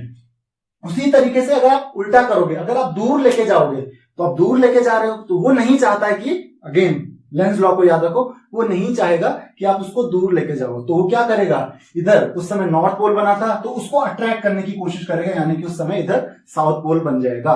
तो आपको पता है नॉर्थ और साउथ चेंज हो रहे हैं ना, पास लेके जाने में इधर नॉर्थ पोल डेवलप हो जा रहा है, दूर लेके जाने में साउथ पोल डेवलप हो जा रहा है। यानी कि पास लेके जाओगे नॉर्थ पोल बन रहा है, यानी कि अपोज कर रहा है, नहीं चाहता हो कि पास है। और अगर वो नॉर्थ पोल बन रहा है तो नॉर्थ पोल में आपको पता है करंट की जो डायरेक्शन होगी वो किस डायरेक्शन में होगी, वो होगी एंटी क्लॉकवाइज। और जब दूर लेके जा रहे हो साउथ पोल बन जा रहा है तो करंट की डायरेक्शन क्या हो जाएगी, क्लॉकवाइज। तो पास लेके जा रहे हो तो करंट की डायरेक्शन कुछ और है, दूर लेके जा रहे हो तो करंट की डायरेक्शन कुछ और है। तो यहां पर करंट की डायरेक्शन जो है वो कंटिन्यूअसली चेंज होती रहती है। तो आई होप कि आपको लेंजेस लॉ भी समझ में आ गया होगा और फ्लेमिंग्स राइट हैंड रूल भी समझ में आ गया होगा। और इसी चीज पे बेस्ड है आपका जो भी आपकी इलेक्ट्रिसिटी जनरेट होती है। जस्ट फैराडेज लॉस को समझिए। हमको करना क्या है, इलेक्ट्रिसिटी प्रोड्यूस करने के लिए, इलेक्ट्रिक करंट जनरेट करने के लिए सिर्फ और सिर्फ यही तो काम करना है कि हमको सिर्फ और सिर्फ मैग्नेटिक फ्लक्स चेंज करना है। तो मैग्नेटिक फ्लक्स चेंज करने के लिए क्या करना पड़ेगा, आपको कंडक्टर को मूव करते रहना पड़ेगा। अब ये कॉन्सेप्ट है किसका, जनरेटर का, जिसको आप डायनामो कहते हो। तो डायनामो के बारे में आपको पता तो है कि इससे इलेक्ट्रिसिटी प्रोड्यूस होती है, पर कैसे होती है वो आपको नहीं पता। तो आपको सिर्फ एक काम करना है कि एक कॉइल रखनी है और उस कॉइल का मैग्नेटिक फ्लक्स चेंज करते रहना है। जस्ट मैग्नेटिक फ्लक्स चेंज करते रहो। तो कैसे चेंज करोगे कि मैग्नेट में रखो, उसको मैग्नेट के पास रखो, या फिर ये तो आपने देखा एग्जांपल कि आप दूर लेके जाओ फिर पास लेके जाओ। जस्ट उसको मूवमेंट चाहिए होता है, मोशन चाहिए होता है, और इसीलिए आप टर्बाइंस का यूज करते हो। तो टर्बाइन क्या करता है, डायनामो में जो कंडक्टर रखा होता है, जो कॉइल रखा होता है, उसको घुमाता है, उसको मूवमेंट करवाता है, उसकी वजह से उसमें मैग्नेटिक फ्लक्स चेंज होता है, और मैग्नेटिक फ्लक्स चेंज होने की वजह से इलेक्ट्रिसिटी जनरेट होती है। तो ये कॉन्सेप्ट है डायनामो का या जनरेटर का, इलेक्ट्रिसिटी किस तरीके से जनरेट होती है। इसको मैं कभी किसी और वीडियो में डिटेल्स में बताऊंगा। तो आई होप कि ये चीज समझ में आ गई होगी। और अब हम डिस्कस करते हैं अल्टरनेटिंग और डायरेक्ट करंट के बारे में कि अल्टरनेटिंग करंट क्या होती है और डायरेक्ट करंट क्या होती है, दोनों के बीच में डिफरेंसेस क्या होते हैं। तो अल्टरनेटिंग करंट, नाम ही उसका अल्टरनेटिंग है। अल्टरनेटिंग मतलब चेंज होते रहना। तो the current which is in which the direction और मैग्नीट्यूड कीप्स चेंजिंग कंटिन्यूअसली। तो अल्टरनेटिंग करंट एक ऐसी करंट होती है जिसमें मैग्नीट्यूड और डायरेक्शन कंटिन्यूअसली चेंज होता रहता है। तो उसको हम क्या कहते हैं, अल्टरनेटिंग करंट कहते हैं। मैग्नीट्यूड मतलब पहले बढ़ेगी, फिर कम होगी, जीरो तक आएगी, फिर अपोजिट डायरेक्शन में बढ़ेगी, फिर मैक्सिमम जाएगी, फिर जीरो तक आएगी, फिर डायरेक्शन चेंज कर देगी। तो इसकी डायरेक्शन भी चेंज होती रहती है और मैग्नीट्यूड भी चेंज होता रहता है, बढ़ती रहती है, घटती रहती है, बढ़ती रहती है, घटती रहती है। अब आपको इसकी स्पीड पता है कि कितनी ज्यादा इसकी स्पीड होती है, इसकी होती है 50 हर्ट्ज। 50 हर्ट्ज का मतलब क्या हुआ कि 50 टाइम्स ये अपनी direction, 50 times left, 50 times right, ये अपनी डायरेक्शन चेंज करता रहता है। तो इसका मतलब 100 टाइम्स इसकी डायरेक्शन चेंज हो गई एक सेकंड में। तो 100 टाइम्स इधर, 50 टाइम्स इधर, 50 टाइम्स उधर, इस तरीके से डायरेक्शन चेंज करता रहता है एक सेकंड में। तो ये आपको समझ में आ गया होगा कि किस तरीके से करंट मूव करते रहते हैं। तो इतना फास्ट ये चेंज होता रहता है। तो ये फ्रीक्वेंसी तो खैर इसको हम बाद में भी डिस्कस करेंगे। और direct current in which the magnitude and the direction of current remain as it is, it remains constant। ना डायरेक्शन चेंज होती है ना मैग्नीट्यूड चेंज होता है करंट का। तो ध्यान रखिए, अल्टरनेटिंग करंट मैग्नीट्यूड और डायरेक्शन चेंज होती रहती है। डायरेक्ट करंट में मैग्नीट्यूड और डायरेक्शन चेंज नहीं होती है। तो मैग्नीट्यूड और डायरेक्शन एज इट इज रहती है। तो मैग्नीट्यूड भी सेम रहता है और डायरेक्शन भी सेम रहता है। अब डायरेक्ट करंट की आपको बात करनी है तो पता है कि पॉजिटिव टर्मिनल होता है, नेगेटिव टर्मिनल होता है, पॉजिटिव से नेगेटिव की तरफ फ्लो होती है। लेकिन अल्टरनेटिंग करंट में तो भाई डायरेक्शन ही चेंज हो रही है। तो इसी वजह से अल्टरनेटिंग करंट में पॉजिटिव नेगेटिव टर्मिनल आपको कभी भी देखने को नहीं मिलेगा। अगर प्रोडक्शन की बात करें तो जो डायरेक्ट करंट होती है, तो डायरेक्ट करंट आपको सेल, बैटरीज, वहां से आपको डायरेक्ट करंट ही मिलती है। उसमें देखा होगा आपने, बैटरी में हमेशा पॉजिटिव और नेगेटिव टर्मिनल होता है। लेकिन अल्टरनेटिंग करंट जो होती है, अल्टरनेटिंग करंट में कोई नेगेटिव पॉजिटिव टर्मिनल नहीं होता है। अल्टरनेटिंग करंट कहां से प्रोड्यूस होती है, डायनामो से, जो एसी जनरेटर होता है, जो कि आप जो आपके पावर प्लांट्स होते हैं, थर्मल पावर प्लांट हो या फिर जहां पे भी आपके डैम्स हो, वहां पे क्या होते हैं, ये जनरेटर्स होते हैं। तो वहां से ही ये प्रोड्यूस होती है। आपको इसीलिए आपने देखा होगा कि आपके घर में जो वायर्स आती हैं उसमें पॉजिटिव नेगेटिव नहीं होता है, क्योंकि वो एसी होती है। तो आई होप कि आपको ये डिफरेंसेस समझ में आ गए होंगे अल्टरनेटिंग और डायरेक्ट करंट के बीच में।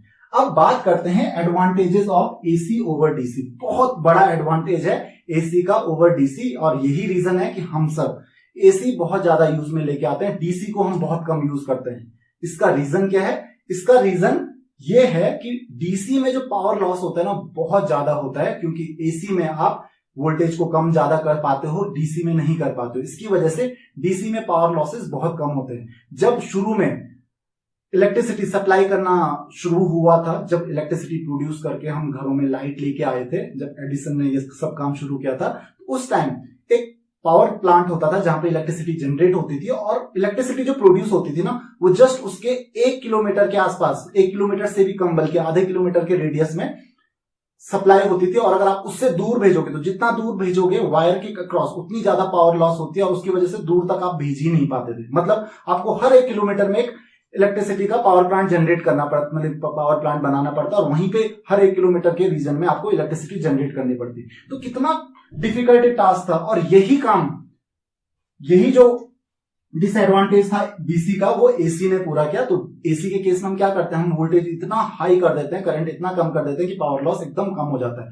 तो एसी में पावर लॉसेज हमेशा बहुत कम होते हैं, जबकि डीसी में पावर लॉसेस बहुत ज्यादा होते हैं और यही एसी का एक एडवांटेज है और यही रीजन है कि हम बड़ी बड़ी इंडस्ट्रीज हो गई या फिर अपने घरों में हो गए, हर अप्लायंस जो यूज करते हैं मोस्टली 99% अप्लायंसेस आपके एसी पे वर्क करते हैं, एसी से वर्क करते हैं। तो आई होप कि आपको ये सारी चीजें समझ में आ गई होंगी। अगर आपके कोई भी डाउट्स हैं, कोई भी क्वेरीज हैं, तो आप मुझे कमेंट्स, फेसबुक, इंस्टाग्राम कहीं पे भी क्वेश्चन पूछ सकते हैं। So this is all in this lecture. See you in the next lecture. Thank you very much.